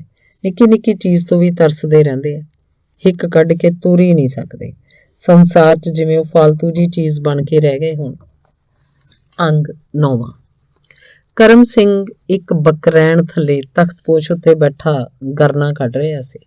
ਜਬਰੇ ਨੂੰ ਕੋਠਿਆਂ ਵੱਲ ਡੰਡੀ ਡੰਡੀ ਤੁਰਿਆ ਆਉਂਦਾ ਵੇਖ ਕੇ ਪਹਿਲਾਂ ਤਾਂ ਉਹ ਬੜੇ ਗੌਰ ਨਾਲ ਨਿਗਾਹ ਪੁੱਟ ਕੇ ਝਾਕਦਾ ਰਿਹਾ, ਤੇ ਜਦੋਂ ਨੇੜੇ ਆਇਆ ਤਾਂ ਕਰਮ ਸਿੰਘ ਨੇ ਨੀਵੀਂ ਪਾ ਲਈ, ਜਿਵੇਂ ਉਹਨੂੰ ਕਿਸੇ ਦੇ ਆਉਣ ਦਾ ਪਤਾ ਹੀ ਨਾ ਹੋਵੇ। ਜਬਰੇ ਨੇ ਦੂਰੋਂ ਹੀ ਭਿੱਜੀ ਭਿੱਜੀ ਆਵਾਜ਼ 'ਚ ਸਤਿ ਸ੍ਰੀ ਅਕਾਲ ਬੁਲਾਈ ਤੇ ਨਾਲ ਹੀ ਨਾਲ ਪੁੱਛਿਆ, ਕੁੱਤਾ ਤਾਂ ਨਹੀਂ ਕੋਈ ਬਾਬਾ? ਕੁੱਤਾ ਜੇ ਹੋਊ ਤੈਨੂੰ ਨਹੀਂ ਵੜਦਾ। ਬੇਸੰਸ ਹੋ ਕੇ ਤੁਰਿਆ ਕਰਮ ਸਿੰਘ ਬੋਲਿਆ। ਜਮਾ ਕੋਲ ਆ ਕੇ ਜਬਰੇ ਨੇ ਫੇਰ ਸਤਿ ਸ੍ਰੀ ਅਕਾਲ ਕਹੀ, ਜਿਵੇਂ ਪਹਿਲਾਂ ਕੋਈ ਕਸਰ ਰਹਿ ਗਈ ਹੋਵੇ। ਇਸ ਵਾਰ ਕਰਮ ਸਿੰਘ ਨੇ ਉਹਦੀ ਸਤਿ ਸ੍ਰੀ ਅਕਾਲ ਸਵਾਰ ਕੇ ਮੰਨੀ ਤੇ ਪੁੱਛਿਆ, ਇੱਧਰ ਕਿੱਧਰ ਫਿਰਦਾ ਓਏ ਤੂੰ? ਬਸ ਬਾਬਾ ਤੇਰੇ ਕੋਲ ਹੀ ਆਇਆ। ਮੇਰੇ ਕੋਲ ਪਹਿਲਾਂ ਨਾ ਕਦੇ ਆ ਗਿਆ। ਕੋਈ ਗੱਲ ਹੋਣੀ ਹੈ ਤਾਂ ਹੀ ਆਇਆ ਐਡੀ ਦੂਰ ਚੱਲ ਕੇ। ਗੱਲ ਤਾਂ ਹੈਗੀ, ਗੱਲ ਵੀ ਦੱਸ ਦਿੰਦੇ ਆ। ਖੜਾ ਕਿਉਂ ਆਇਆ? ਇੱਧਰ ਲੱਕੜ ਦੀ ਕੁਰਲੀ ਤੇ ਬੈਠ ਜਾ। ਨਹੀਂ, ਆ ਇੱਟ ਲੈ ਲੈ। ਉਹ ਇੱਕ ਡਬਲ ਇੱਟ ਉੱਤੇ ਕਰਮ ਸਿੰਘ ਦੇ ਸਾਹਮਣੇ ਬੈਠ ਗਿਆ। ਹਾਂ ਹੁਣ ਦੱਸ। ਦੱਸਣਾ ਕੀ ਹੈ ਬਾਬਾ? ਇੱਕ ਦਾਣਾ ਨਹੀਂ ਘਰੇ ਖਾਣ ਨੂੰ, ਇੱਕ ਬੋਰੀ ਕਣਕ ਦੇ ਔਖਾ ਸੁਖਾਲਾ। ਕਣਕ? ਕਰਮ ਸਿੰਘ ਗੁੱਜਾ ਗੁੱਜਾ ਮੁਸਕਰਾਇਆ। ਹਾਂ ਹੋਰ? ਮੈਂ ਕਿਹਾ ਬਾਬੇ ਕੋਲ ਚੱਲਦੇ ਆ, ਉਹੀ ਪਾਊ ਪੱਲੇ ਖੈਰ। ਕਣਕ ਐਡੀ ਛੇਤੀ ਮੁਕਾ ਲਈ? ਇੱਕ ਤੂੰ ਹੈ, ਇੱਕ ਤੇਰੀ ਤੀਵੀਂ, 2-4 ਜਵਾਕ ਹੋਣਗੇ। ਜਵਾਕ ਤਾਂ ਇੱਕੋ ਹੈ, ਮੁੰਡਾ ਹੈ 5-6 ਸਾਲ ਦਾ। ਆਹੋ ਇਹੋ ਕਹਿਣਾ ਬਈ 3 ਤਾਂ ਜੀਓ ਤੁਸੀਂ, ਤੇ ਇੰਨਾ ਕਿੰਨਾ ਕੁ ਖਰਚਾ ਤੁਹਾਡਾ? ਖਰਚ ਤਾਂ ਕੋਈ ਨਹੀਂ ਬਾਬਾ, ਬਸ ਸੜਕ ਤੋਂ ਤਨਖਾਹ ਜਿਹੜੀ ਮਿਲਦੀ ਹੈ ਉਹ ਤਾਂ ਆਈ ਚਲਾਈ ਹੈ। ਪੈਸੇ ਮਿਲਦੇ ਨੇ, ਖੱਡੀ ਵੜ ਜਾਂਦੇ ਨੇ। ਪਿੜਾਂ ਵੇਲੇ ਇਕੱਠੀ ਕਣਕ ਜਿਹੜੀ ਲਈ ਸੀ ਹੁਣ ਤਾਂ ਹੀ ਚੱਲ ਗਈ। ਬਸ ਆਹ 2 ਮਹੀਨਿਆਂ ਦੀ ਭੀੜ ਸੰਘੀੜ ਹੈ, ਫਿਰ ਸਾਨੂੰ ਮਹਿਕਮੇ ਨੇ ਕਣਕ ਦਾ ਕਰਜ਼ਾ ਦੇ ਦੇਣਾ, ਫਿਰ ਤਾਂ ਇਕੱਠੀ ਲੈ ਲਾਂਗੇ 3-4 ਬੋਰੀਆਂ। ਹੁਣ ਫਿਰ ਇੱਕ ਬੋਰੀ ਕੀ ਕਰਨੀ ਆ ਤੂੰ? 2 ਮਹੀਨੇ ਵਾਸਤੇ 1 ਮਣ ਕਣਕ ਨਹੀਂ ਮੁੱਕਦੀ ਤੁਹਾਨੂੰ ਤਿੰਨਾਂ ਜੀਆਂ ਨੂੰ। ਮਹਿਕਮੇ ਦਾ ਕੀ ਪਤਾ, ਖਬਰੇ ਇੱਕ ਅੱਧਾ ਮਹੀਨਾ ਲੇਟ ਕਰ ਦੇਣ, ਫਿਰ ਦੂਜੀ ਵਾਰ ਕਹਿਣ ਕਿਹਦਾ ਕੁੰਡਾ ਖੜਕਾਵਾਂਗੇ। ਤਾਂ 1 ਬੋਰੀ ਬਿਨਾਂ ਨਹੀਂ ਸਰਦਾ। ਹਾਂ 1 ਬੋਰੀ ਕਰ ਦੇ ਬਾਬਾ, ਕਿਵੇਂ ਕਰ? ਚੰਗਾ ਜਿਵੇਂ ਕਹੇ ਕਰ ਲੈਂਦੇ ਆ। ਗਰਨਾ ਰੋਕ ਕੇ ਕਰਮ ਸਿੰਘ ਉਹਦੇ ਵੱਲ ਗੌਰ ਨਾਲ ਝਾਕਣ ਲੱਗਿਆ ਤੇ ਫਿਰ ਸੋਚ ਕਹਿਣ ਲੱਗਿਆ, ਤੂੰ ਔਖਾ ਨਾ ਹੋ, ਭੋਰਾ ਵੀ। ਹੋਰ ਦੱਸ? ਬਸ ਬਾਬਾ ਬਸ ਇੰਨਾ ਕਰ, ਤੂੰ ਐਂ ਕਰ ਸੰਗ ਨਾ ਜਮੇ, 100 ਰੁਪਈਆ ਵੀ ਲੈ ਜਾ। ਜਦੋਂ ਤੇਰਾ ਜੀ ਕਰੇ ਇਕੱਠੇ ਹੀ ਮੋੜ ਦੇ, ਕਣਕ ਦੇ ਪੈਸੇ ਵੀ ਤੇ 100 ਵੀ। ਜਬਰਾ ਫਿਕਰਾਂ 'ਚ ਪੈ ਗਿਆ। ਇੱਕ ਗੱਲੋਂ ਉਹ ਸੁਖਾਲਾ ਜਿਹਾ ਵੀ ਮਹਿਸੂਸ ਕਰਨ ਲੱਗਿਆ। ਸੋਚਿਆ ਚੱਲ 100 ਵੀ ਲੈ ਜਾਂਦੇ ਆ, ਜਿੱਥੇ ਕੱਟਿਆਂ ਦਾ ਲੇਖਾ ਉੱਥੇ ਬੱਚਿਆਂ ਦਾ। ਕੋਈ ਝੱਗਾ ਚੁੰਨੀ ਬਣਾ ਲਾਂਗੇ। ਕਿੱਦਣ ਦੀ ਸੂਟ ਕਰਦੀ ਹੈ ਮੁਖਤਿਆਰਪੁਰ, ਤੇ ਬੂਟੇ ਨੂੰ ਨਵਾਂ ਕੁੜਤਾ ਲੈ ਦਿੰਦੇ ਆ। ਮੇਰੇ ਕੋਲ ਵੀ ਸਿਰ ਨੂੰ ਪੱਗ ਹੈ ਨਹੀਂ, ਜਮਾ ਬੋਦੀ ਹੋਈ ਪਈ ਆ। ਸੜਕ ਤੇ ਤਾਂ ਮਹਿਕਮੇ ਦੀ ਲਾਲ ਪੱਗ ਨਾਲ ਸਰ ਜਾਂਦਾ, ਤੇ ਕਦੇ ਪਿੰਡ 'ਚ ਜਾਣਾ ਪੈ ਜਾਂਦਾ ਗਰਾਂ ਕੋਈ ਵੀ, ਉੱਥੇ ਮਹਿਕਮੇ ਵਾਲੀ ਪੱਗ ਕੀ ਸੋਹਣੀ ਲੱਗਦੀ ਕੋਈ। ਉਹਨੇ 100 ਲਈ ਵੀ ਸਿਰ ਝੁਕਾ ਲਿਆ। ਚੰਗਾ ਫਿਰ ਦਿਨ ਛਿਪਦੇ ਨਾਲ ਆਊਂ ਮੈਂ ਪਿੰਡ, ਚਰਨੀ ਬਾਣੀਏ ਦੀ ਦੁਕਾਨ ਤੇ ਲਿਖਤ ਕਰ ਲਾਂਗੇ, ਬਹੀ ਮੈਂ ਲਈ ਆਊਂ। ਚਰਨੀ ਦੀ ਹੱਟ ਤੋਂ ਹੀ ਤੈਨੂੰ ਬੋਰੀ ਚੁਕਾ ਦੂੰ, 100 ਦਾ ਨੋਟ ਵੀ ਉੱਥੇ ਹੀ ਫੜ ਲਈ। ਕਰਮ ਸਿੰਘ ਨੇ ਸਾਰੀ ਗੱਲ ਸਮਝਾਤੀ। ਉਹਨਾਂ ਦਿਨਾਂ 'ਚ ਕਣਕ ਦਾ ਆਮ ਭਾਅ 150 ਰੁਪਏ ਤੋਂ ਥੱਲੇ ਸੀ, ਪਰ ਕਰਮ ਸਿੰਘ ਨੇ ਦੱਸਿਆ ਕਿ ਪੌਣੇ 200 ਰੁਪਇਆ 1 ਕੁਇੰਟਲ ਦਾ ਲਏਗਾ, 100 ਰੁਪਇਆ ਨਗਦ। ਇਹ ਸਾਰੀ ਲਿਖਤ 300 ਰੁਪਏ ਕਰੇਗਾ। 2 ਰੁਪਏ ਸੈਂਕੜਾ ਮਹੀਨੇ ਦਾ ਵਿਆਜ। ਇਹ ਵੀ ਦੱਸ ਦਿੱਤਾ ਗਿਆ ਕਿ ਉਹ 6 ਮਹੀਨੇ ਬਾਅਦ ਹੀ ਉਹਦੇ ਨਾਲ ਮੁੜ ਕੇ ਗੱਲ ਕਰੇ। ਵਿਆਜ ਮੋੜਨਾ ਹੈ ਵਿਆਜ ਮੋੜ ਦੇਵੇ, ਵਿਆਜ ਸਣੇ ਸਾਰੀ ਰਕਮ ਮੋੜਨੀ ਹੈ ਤਾਂ ਸਾਰੀ ਮੋੜ ਦੇਵੇ। ਜਬਰਾ ਕਰਮ ਸਿੰਘ ਦੀਆਂ ਸਾਰੀਆਂ ਸ਼ਰਤਾਂ ਮੰਨ ਚੁੱਕਿਆ ਸੀ। ਉਹਨੂੰ ਕਾਹਦਾ ਇਤਰਾਜ਼ ਸੀ? ਘਰ ਚਾਟਾ ਨਹੀਂ ਸੀ, ਉਹਨੂੰ ਤਾਂ ਖਾਣ ਲਈ ਗੁੱਲੀ ਚਾਹੀਦੀ ਸੀ, ਕਿਤੋਂ ਵੀ ਮਿਲੇ ਕਿਵੇਂ ਵੀ ਮਿਲੇ। ਕਰਮ ਸਿੰਘ ਦੀ ਹਰ ਗੱਲ ਉੱਤੇ ਉਹ ਹੁੰਗਾਰਾ ਭਰਦਾ, ਬਾਬਾ ਮੇਰੇ ਨਾਲ ਕੀ ਅੱਡ ਗੱਲ ਕਰਨੀ ਆ ਤੂੰ? ਜਿਵੇਂ ਹੋਰਾਂ ਨਾਲ ਕਰਦਾ ਮੇਰੇ ਨਾਲ ਕਰ ਲਈ। ਸਾਰੀ ਗੱਲ ਪੱਕ ਠੱਕ ਹੋ ਗਈ ਤਾਂ ਜਬਰਾ ਉੱਥੋਂ ਪਿੰਡ ਨੂੰ ਆ ਗਿਆ। ਡੂੰਘੀ ਆਥਣ ਹੋਈ ਤੋਂ ਕਰਮ ਸਿੰਘ ਆਇਆ। ਚਰਨੀ ਦੀ ਦੁਕਾਨ ਤੇ ਜਬਰਾ ਪਹਿਲਾਂ ਹੀ ਬੈਠਾ ਸੀ। ਉਹ ਤਾਂ ਕਰਮ ਸਿੰਘ ਨੂੰ ਕਦੋਂ ਦਾ ਉਡੀਕ ਰਿਹਾ ਸੀ। ਕਰਮ ਸਿੰਘ ਨੇ ਆਪਣੀ ਲਾਲ ਬਹੀ ਮੋਢੇ ਵਾਲੇ ਸਮੋਸੇ 'ਚ ਵਲੇਟੀ ਹੋਈ ਸੀ, ਤਾਂ ਚਰਨੀ ਦੀ ਦੁਕਾਨ 'ਚ ਉਹਨੇ ਅੰਦਰ ਪੈਰ ਰੱਖਿਆ ਤਾਂ ਜਬਰਾ ਵੀ ਮਲਕ ਦੇ ਕੇ ਦੇਲੀਓਂ ਅੰਦਰ ਹੋ ਗਿਆ। ਚਰਨੀ ਨੇ ਆਪਣੇ ਹੁੱਕੇ ਦੀ ਨੜੀ ਪੂਰੀ ਭੰਵਾ ਦਿੱਤੀ। ਉਹ ਪਹਿਲਾਂ ਹੀ ਸਮਝ ਗਿਆ ਦੂਜੇ ਬਿੰਦ ਦੀ। ਉਹ ਆਪਣੀ ਕਲਮ ਦਵਾਤ ਲੱਭਣ ਲੱਗਿਆ। ਅੰਗ 10ਵਾਂ। ਅਪ੍ਰੈਲ ਦਾ ਮਹੀਨਾ ਚੜ੍ਹਿਆ ਤਾਂ ਸਕੂਲ 'ਚ ਨਵੇਂ ਮੁੰਡੇ ਕੁੜੀਆਂ ਦਾਖਲ ਹੋਣ ਲੱਗੇ। ਬੂਟੇ ਨੂੰ ਵੀ ਦਾਖਲ ਕਰਵਾ ਦਿੱਤਾ ਗਿਆ। ਇੱਕ ਫੱਟੀ ਇੱਕ ਬਾਲ ਬੋਧ ਸਕੂਲ ਵੱਲੋਂ ਹੀ ਮਿਲ ਗਏ। ਘਰੋਂ 1 ਰੁਪਇਆ ਲੈ ਕੇ ਕਾਲੀ ਸਿਆਹੀ ਦਵਾਤ ਤੇ ਕਲਮਾਂ ਉਹ ਖੁਦ ਹੀ ਖਰੀਦ ਲਿਆਇਆ। ਸਕੂਲ ਜਾਣਾ ਸ਼ੁਰੂ ਕਰ ਦਿੱਤਾ। ਬੜੇ ਚਾਅ ਨਾਲ ਪੜ੍ਹਨ ਲੱਗਿਆ। ਸਕੂਲ ਜਾ ਕੇ ਉਹਨੂੰ ਨਵਾਂ ਹੀ ਅਨੁਭਵ ਹੋਇਆ। ਉੱਥੇ ਤੱਪੜਾਂ ਉੱਤੇ ਕਿਵੇਂ ਚੁੱਪਚਾਪ ਜਿਹਾ ਬੈਠਣਾ ਪੈਂਦਾ ਹੈ। 2 ਮੁੰਡੇ ਗੱਲਾਂ ਕਰਨ ਲੱਗਦੇ ਤੇ ਭੈਣ ਜੀ ਫੱਟ ਟੋਕ ਦਿੰਦੇ, ਇਹ ਕੰਮ ਕਰੋ ਆਪਣਾ। ਪਿਸ਼ਾਬ ਕਰਨ ਜਾਣਾ ਹੁੰਦਾ ਤਾਂ ਪੁੱਛ ਕੇ ਉੱਠਣਾ ਪੈਂਦਾ। ਇਹਦੇ ਪਾਣੀ ਪੀਣ ਦੀ ਛੁੱਟੀ ਲੈਣੀ ਪੈਂਦੀ। ਇੱਕ ਨਵੀਂ ਦਿਲਚਸਪ ਗੱਲ ਉਹਨੇ ਸਿੱਖੀ। ਪਾਣੀ ਪੀਣ ਦੀ ਛੁੱਟੀ ਮੰਗਣ ਲਈ 1 ਉਂਗਲ ਖੜੀ ਕਰਕੇ ਪੁੱਛਣਾ ਪੈਂਦਾ ਸੀ। ਕਹਿਣਾ ਹੁੰਦਾ 1 ਨੰਬਰ ਜਾਵਾਂ ਜੀ, ਪਿਸ਼ਾਬ ਕਰਨ ਜਾਣਾ ਹੁੰਦਾ ਤਾਂ 2 ਉਂਗਲਾਂ ਖੜੀਆਂ ਕਰਕੇ ਕਹਿਣਾ ਪੈਂਦਾ 2 ਨੰਬਰ ਜਾਵਾਂ ਜੀ। ਮੁੰਡੇ ਕੁੜੀਆਂ ਕਿਵੇਂ ਨਿੱਕੀ ਨਿੱਕੀ ਗੱਲ ਵੀ ਭੈਣ ਜੀ ਨੂੰ ਉੱਠ ਕੇ ਦੱਸਦੇ। ਕੋਈ ਮੁੰਡਾ ਕਿਸੇ ਦੀ ਕਿਤਾਬ ਨੂੰ ਹੱਥ ਲਾ ਦਿੰਦਾ, ਦੂਜਾ ਉੱਠ ਕੇ ਭੈਣ ਜੀ ਨੂੰ ਕਹਿਣ ਜਾਂਦਾ, ਭੈਣ ਜੀ ਉਹ ਮੇਰੀ ਕਿਤਾਬ ਖੋਹਦਾ ਹੈ, ਉਹ ਮੇਰੀ ਕਿਤਾਬ ਪਾੜਦਾ ਹੈ। ਕੋਈ ਕੁੜੀ ਕਿਸੇ ਹੋਰ ਕੁੜੀ ਵੱਲ ਜਰਾ ਰਿਸ ਕੇ ਬੈਠ ਜਾਂਦੀ ਤਾਂ ਉਹ ਝੱਟ ਉੱਠਦੀ ਭੈਣ ਜੀ ਨੂੰ ਜਾ ਦੱਸਦੀ, ਭੈਣ ਜੀ ਉਹ ਮੇਰੇ ਨੰਬਰ ਤੇ ਬੈਠ ਗਈ। ਦੂਜੇ ਮੁੰਡੇ ਜਾਂ ਕੁੜੀ ਬਾਰੇ ਕੋਈ ਗੱਲ ਕਹਿਣ ਨੂੰ ਸ਼ਿਕਾਇਤ ਆਖਿਆ ਜਾਂਦਾ। ਬੂਟੇ ਲਈ ਨਵਾਂ ਹੀ ਸ਼ਬਦ ਸੀ। ਉਹ ਵੀ ਇਸ ਤਰ੍ਹਾਂ ਦੀਆਂ ਸ਼ਿਕਾਇਤਾਂ ਲਾਉਣ ਲੱਗ ਪਿਆ। ਐਵੇਂ ਕੋਈ ਮੁੰਡਾ ਖੜਾ ਹੁੰਦਾ ਤੇ ਮਾਸਟਰਨੀ ਨੂੰ ਜਾ ਕਹਿੰਦਾ, ਭੈਣ ਜੀ ਮੈਂ ਉਹਦੀ ਕਲਮ ਨੂੰ ਮਾੜਾ ਜਿਹਾ ਹੱਥ ਲਾਤਾ, ਕਹਿੰਦਾ ਮੈਂ ਤੇਰੀ ਸ਼ਿਕਾਇਤ ਜੜੂ। ਜਾਂ ਕੋਈ ਬੈਠਾ ਹੀ ਉੱਚੀ ਆਵਾਜ਼ 'ਚ ਬੋਲਦਾ, ਭੈਣ ਜੀ ਇਹਨੇ ਮੇਰੀ ਦਵਾਤ 'ਚੋਂ ਡੋਬਾ ਲੈ ਲਿਆ। ਤੇ ਮਾਸਟਰਾਣੀ ਉਹਨਾਂ ਦੀਆਂ ਸ਼ਿਕਾਇਤਾਂ ਤੋਂ ਅੱਕਦੀ ਥੱਕਦੀ ਨਹੀਂ। ਉਹ ਹਰ ਕਿਸੇ ਦੀ ਗੱਲ ਸੁਣਦੀ, ਜਿਸ ਵਿਰੁੱਧ ਸ਼ਿਕਾਇਤ ਲਾਈ ਹੁੰਦੀ ਉਹਦਾ ਨਾਂ ਲੈਂਦੀ, ਇਹ ਦਲਜੀਤ ਸਿੱਧਾ ਹੋ ਕੇ ਬੈਠ, ਜਾਂ ਇਹ ਕੁੜੀ ਆਪਣਾ ਕੰਮ ਕਰ ਜੇ, ਤੇ ਜਾਂ ਉਹ ਇਹ ਗੁਰਜੰਟ ਬੰਦਾ ਬਣ ਜਾ। ਵੱਡੀ ਸ਼ਿਕਾਇਤ ਹੁੰਦੀ ਤਾਂ ਮੁੰਡੇ ਦੇ ਕੰਨ ਫੜਾ ਦਿੱਤੇ ਜਾਂਦੇ। ਵੱਡੀ ਸ਼ਿਕਾਇਤ ਜਿਵੇਂ ਕੋਈ ਮੁੰਡਾ ਕਿਸੇ ਦੂਜੇ ਮੁੰਡੇ ਦੇ ਮੁੱਕੀ ਮਾਰੇ, ਉਹ ਰੋਣ ਲੱਗ ਪਵੇ, ਕੋਈ ਦੂਜੀ ਕੁੜੀ ਦੀ ਗੁੱਤ ਖਿੱਚ ਦੇਵੇ, ਉਹਦੇ ਵਾਲ ਪੁੱਟੇ ਜਾਣ ਤੇ ਉਹ ਅੱਖਾਂ 'ਚ ਵੱਡੇ ਵੱਡੇ ਹੰਝੂ ਭਰ ਕੇ ਭੈਣ ਜੀ ਕੋਲ ਆ ਜਾਵੇ ਤੇ ਰੁਕ ਰੁਕ ਕੇ ਬੋਲੇ, ਤੇ ਗੁੱਤ ਖਿੱਚਣ ਵਾਲੀ ਕੁੜੀ ਨੂੰ ਉਹਦੇ ਨੰਬਰ ਉੱਤੇ ਖੜਾ ਕਰਤਾ ਜਾਂਦਾ। ਕੰਨ ਫੜਨ ਵਾਲੀ ਗੱਲ ਵੀ ਬੂਟੇ ਨੂੰ ਦਿਲਚਸਪ ਲੱਗੀ। ਉਹ ਘਰ ਆ ਕੇ ਕੰਨ ਫੜਨ ਦਾ ਅਭਿਆਸ ਕਰਦਾ, ਆਪਣੀ ਮਾਂ ਨੂੰ ਕੰਨ ਫੜ ਕੇ ਦਿਖਾਉਂਦਾ। ਮਾਂ ਹੱਸਦੀ ਤੇ ਕਹਿੰਦੀ, ਵੇ ਜਾਣਦੇ ਕਿਹੋ ਜਿਹੀਆਂ ਗੱਲਾਂ ਸਿੱਖ ਆਉਂਦਾ ਖੁਰਦੀ, ਉੱਥੇ ਇਹੋ ਸਿਖਾਉਂਦੀਆਂ ਨੇ ਤੇਰੀਆਂ ਭੈਣ ਜੀਆਂ। ਸਕੂਲ 'ਚ ਮੁੰਡੇ ਕੁੜੀਆਂ ਦਾ ਲੜਨਾ ਝਗੜਨਾ ਵੀ ਅਜੀਬ ਢੰਗ ਦਾ ਸੀ। ਕੋਈ ਮੁੰਡਾ ਕਿਸੇ ਮੁੰਡੇ ਨਾਲ ਆਪਣੀ ਭਾਈਚਾਰਕ ਸਬੰਧ ਤੋੜ ਲੈਣਾ ਚਾਹੁੰਦਾ ਤਾਂ 2 ਕਰ ਦਿੰਦਾ। ਕਿਸੇ ਮੁੰਡੇ ਨੇ ਇੰਜ ਦੂਜੇ ਮੁੰਡੇ ਸਾਹਮਣੇ 2 ਉਂਗਲਾਂ ਖੜੀਆਂ ਕੀਤੀਆਂ ਨਹੀਂ ਤੇ ਸਬੰਧ ਖਤਮ ਹੋਏ ਨਹੀਂ। ਇਹ 2 ਕਰ ਦੇਣਾ ਬਹੁਤ ਵੱਡਾ ਬਾਈਕਾਟ ਸੀ। ਜਿਨ੍ਹਾਂ ਦੀ 2 ਕੀਤੀ ਹੁੰਦੀ ਉਹ ਇੱਕ ਦੂਜੇ ਦਾ ਨਾਂ ਤੱਕ ਵੀ ਨਾ ਲੈਂਦੇ। ਨਾਂ ਲੈਣ ਨਾਲ 2 ਟੁੱਟ ਜਾਂਦੀ ਤੇ ਉਹਨਾਂ ਦੀ ਆਪਣੇ ਆਪ ਹੀ ਦੁਬਾਰਾ ਆੜੀ ਪੈ ਜਾਂਦੀ। ਤੇ ਕਦੇ ਕਦੇ ਤਾਂ ਇਹ 2 ਤੁੜਵਾਉਣ ਲਈ ਦੂਜੇ ਮੁੰਡੇ ਵੀ ਕੋਸ਼ਿਸ਼ ਕਰਦੇ। ਕੁੜੀਆਂ ਦੀ ਵੀ ਆਪਸ 'ਚ 2 ਹੁੰਦੇ ਹੀ ਰਹਿੰਦੇ। ਬੂਟੇ ਦੇ ਭੈਣ ਜੀ ਸਵੇਰੇ ਨਵਾਂ ਸਬਕ ਪੜ੍ਹਾਉਂਦੇ ਤੇ ਉਹਨੂੰ ਖੜਾ ਹੋ ਕੇ ਯਾਦ ਕਰਨ ਲਈ ਕਹਿੰਦੇ। ਉਹ ਖੜੇ ਰਹਿੰਦੇ, ਯਾਦ ਕਰਦੇ ਰਹਿੰਦੇ। ਕੋਈ ਮੁੰਡਾ ਸਬਕ ਯਾਦ ਨਾ ਕਰ ਰਿਹਾ ਹੁੰਦਾ ਤੇ ਹੋਰ ਪਾਸੇ ਝਾਕਦਾ ਤਾਂ ਭੈਣ ਜੀ ਉਹਨੂੰ ਘੂਰਦੇ। ਉਹ ਦੁਬਾਰਾ ਉੱਚੀ ਉੱਚੀ ਬੋਲਣ ਲੱਗ ਪੈਂਦਾ। ਤੇ ਫਿਰ ਜਦੋਂ ਬਹੁਤਿਆਂ ਦੇ ਸਬਕ ਯਾਦ ਹੋ ਜਾਂਦਾ, ਭੈਣ ਜੀ ਸਭ ਨੂੰ ਬਿਠਾ ਦਿੰਦੇ ਤੇ ਮਨੀਟਰ ਮੁੰਡੇ ਤੋਂ ਆਪ ਸੁਣਦੇ ਤੇ ਫਿਰ ਉਸ ਮਨੀਟਰ ਮੁੰਡੇ ਨੂੰ ਕਹਿੰਦੇ ਕਿ ਸਭ ਤੋਂ ਕੱਲਾ ਕਰਕੇ ਇਹੀ ਸਬਕ ਸੁਣੇ। ਮਨੀਟਰ ਇੱਕ ਮੁੰਡੇ ਨੂੰ ਖੜਾ ਕਰਕੇ ਸਬਕ ਸੁਣਦਾ, ਯਾਦ ਹੁੰਦਾ ਤਾਂ ਬਿਠਾ ਦਿੰਦਾ, ਨਾ ਯਾਦ ਹੁੰਦਾ ਖੜਾ ਰਹਿਣ ਦਿੰਦਾ। ਜਿੰਨੇ ਮੁੰਡੇ ਕੁੜੀਆਂ ਖੜੇ ਹੁੰਦੇ ਉਹਨਾਂ ਨੂੰ ਦੁਬਾਰਾ ਯਾਦ ਕਰਕੇ ਸੁਣਾਉਣ ਲਈ ਆਖਿਆ ਜਾਂਦਾ। ਉਹ ਉੱਚੀ ਉੱਚੀ ਬੋਲ ਕੇ ਯਾਦ ਕਰਦੇ ਤੇ ਫਿਰ ਮਨੀਟਰ ਤੇ ਦੂਜੇ ਮੁੰਡੇ ਕੁੜੀਆਂ ਨੂੰ ਸੁਣਾਉਂਦੇ। ਇਸ ਵਾਰ ਵੀ ਜਿਹਦੇ ਯਾਦ ਨਾ ਹੁੰਦਾ ਉਹਨਾਂ ਦੇ ਕੰਨ ਫੜਾ ਦਿੱਤੇ ਜਾਂਦੇ, ਨਹੀਂ ਤਾਂ ਦੂਜੇ ਮੁੰਡੇ ਕੁੜੀਆਂ ਵੱਲੋਂ ਢੂਈਆਂ 'ਚ ਮੁੱਕੀਆਂ ਲਵਾਈਆਂ ਜਾਂਦੀਆਂ। ਕਦੇ ਕਦੇ ਭੈਣ ਜੀ ਆਪ ਵੀ ਕੁੱਟਦੇ, ਮੁੱਕੀਆਂ ਥੱਪੜੋਂ ਘੱਟ ਹੀ ਮਾਰਦੇ। ਇਸ ਤਰ੍ਹਾਂ ਮਾਰਨ ਨਾਲ ਤਾਂ ਉਹਨਾਂ ਦਾ ਹੱਥ ਥੱਕ ਜਾਂਦਾ ਸੀ ਤੇ ਦਰਦ ਕਰਨ ਲੱਗਦਾ ਸੀ। ਉਹ ਕੋਈ ਡੰਡਾ ਮੰਗਾਉਂਦੇ ਤੇ ਮੁੰਡੇ ਕੁੜੀਆਂ ਦੇ ਹੱਥਾਂ ਤੇ ਮਾਰਦੇ। ਇੱਕ ਡੰਡਾ ਉਸ ਹੱਥ ਉੱਤੇ ਤੇ ਇੱਕ ਡੰਡਾ ਉਸ ਹੱਥ ਉੱਤੇ। ਸਬਕ ਦੇ ਕੰਮ ਤੋਂ ਬਾਅਦ ਫੱਟੀਆਂ ਉਕੇਰੀਆਂ ਜਾਂਦੀਆਂ। ਕੱਲੀ ਕੱਲੀ ਫੱਟੀ ਉੱਤੇ ਪੈਨਸਿਲ ਨਾਲ ਭੈਣ ਜੀ ਨਵੇਂ ਅੱਖਰ ਉਕੇਰ ਦਿੰਦੇ ਤੇ ਵਿਦਿਆਰਥੀ ਉਹਨਾਂ ਉੱਤੇ ਸਿਆਹੀ ਫੇਰ ਲਿਖਦੇ। ਅੱਧੀ ਛੁੱਟੀ ਤੋਂ ਬਾਅਦ ਪਹਾੜੇ ਯਾਦ ਕੀਤੇ ਜਾਂਦੇ। ਇੰਜ ਇੱਕ ਨਵਾਂ ਹੀ ਜੀਵਨ ਸੀ ਜਿਹਨੂੰ ਬੂਟਾ ਬੜਾ ਹੀ ਪਸੰਦ ਕਰਦਾ। ਉਹਦੇ ਹਮੇਸ਼ਾ ਹੀ ਸਬਕ ਯਾਦ ਹੁੰਦਾ। ਉਹ ਵਧੀਆ ਫੱਟੀ ਲਿਖਦਾ ਤੇ ਕਾੜ ਪਹਾੜੇ ਸੁਣਾਉਂਦਾ। ਅੰਗ 11ਵਾਂ। ਬੂਟਾ 3 ਜਮਾਤਾਂ ਪਾਸ ਕਰ ਚੁੱਕਿਆ ਸੀ। ਹੁਣ ਉਹ 4ਥੀ ਜਮਾਤ 'ਚ ਦਾਖਲ ਹੋ ਗਿਆ ਸੀ ਤੇ ਨਵੀਆਂ ਕਿਤਾਬਾਂ ਪੜ੍ਹਨ ਲਈ ਛਾਲਾਂ ਮਾਰਦਾ ਸੀ। ਲਗਭਗ ਸਾਰੇ ਮੁੰਡੇ ਕੁੜੀਆਂ ਨੇ ਨਵੇਂ ਕੱਪੜੇ ਪਹਿਨੇ ਹੋਏ ਸਨ। ਜੱਟਾਂ ਜ਼ਿਮੀਂਦਾਰਾਂ ਦੇ ਮੁੰਡਿਆਂ ਨੇ ਆਪਣੀਆਂ ਨਵੀਆਂ ਕਿਤਾਬਾਂ ਕਾਪੀਆਂ ਖਰੀਦ ਲਈਆਂ ਸਨ।